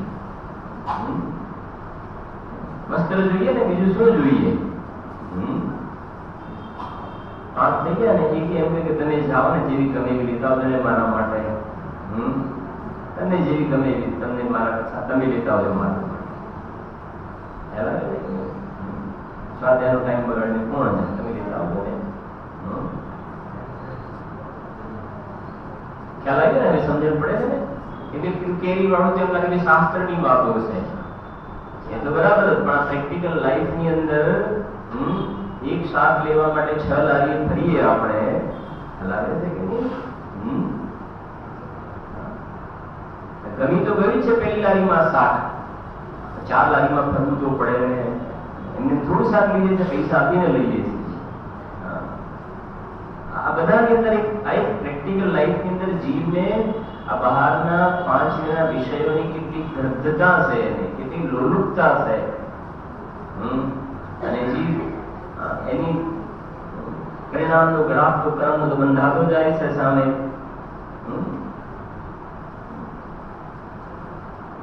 આ કહે છે અહીંયા લીસ્યા, અને આ દાખાઓમાં તો એ કહે છે કે આવા પ્રકારના જે લીસ્યાના પરિણામ છે એ મારામાં નથી. અહીંયા તો એ બતાવે છે મારામાં નથી. તો કહે છે કે આ હમણાં હાલ તમે આટલું બધું કહ્યું ને, એ તો પર્યાયમાં છે. સમજાય છે કે પર્યાયમાં ના માને તો ખોટું, પર્યાયની કે પદ્રવ્યમાં માને તો ખોટું, જ્યારે પર્યાયમાં એ પરિણામ ન માને તો ખોટું, અને પર્યાયમાં માને અને એથી દ્રવ્ય પણ એવું થઈ ગયું એમ માને તોય ખોટું છે. ગુરુદેવજીના પ્રવચનમાં એ વિશે જ વાત આવી ને પહેલા વ્યાખ્યાનમાં, જો તમને ખ્યાલ પડી ગયો, બહુ સારી વાત આવી હતી કે પર્યાયમાં માનશે જ નહીં. આજે અશુદ્ધ પણ વસ્તુનો ધર્મ છે. પર્યાયની અંદર આ વેશ્યાના પરિણામ થયા છે માને જ નહીં, વિકાર માને જ નહીં, તો નાશ કરવાનો ઉપાય ક્યાં રહ્યો? પછી શું જરૂર હોય? પર્યાય માનતો જ નથી. અને દ્રવ્ય સ્વભાવમાં એવું માની લે તો પછી નાશ થઈ શકવાની વાત જ ના રહી.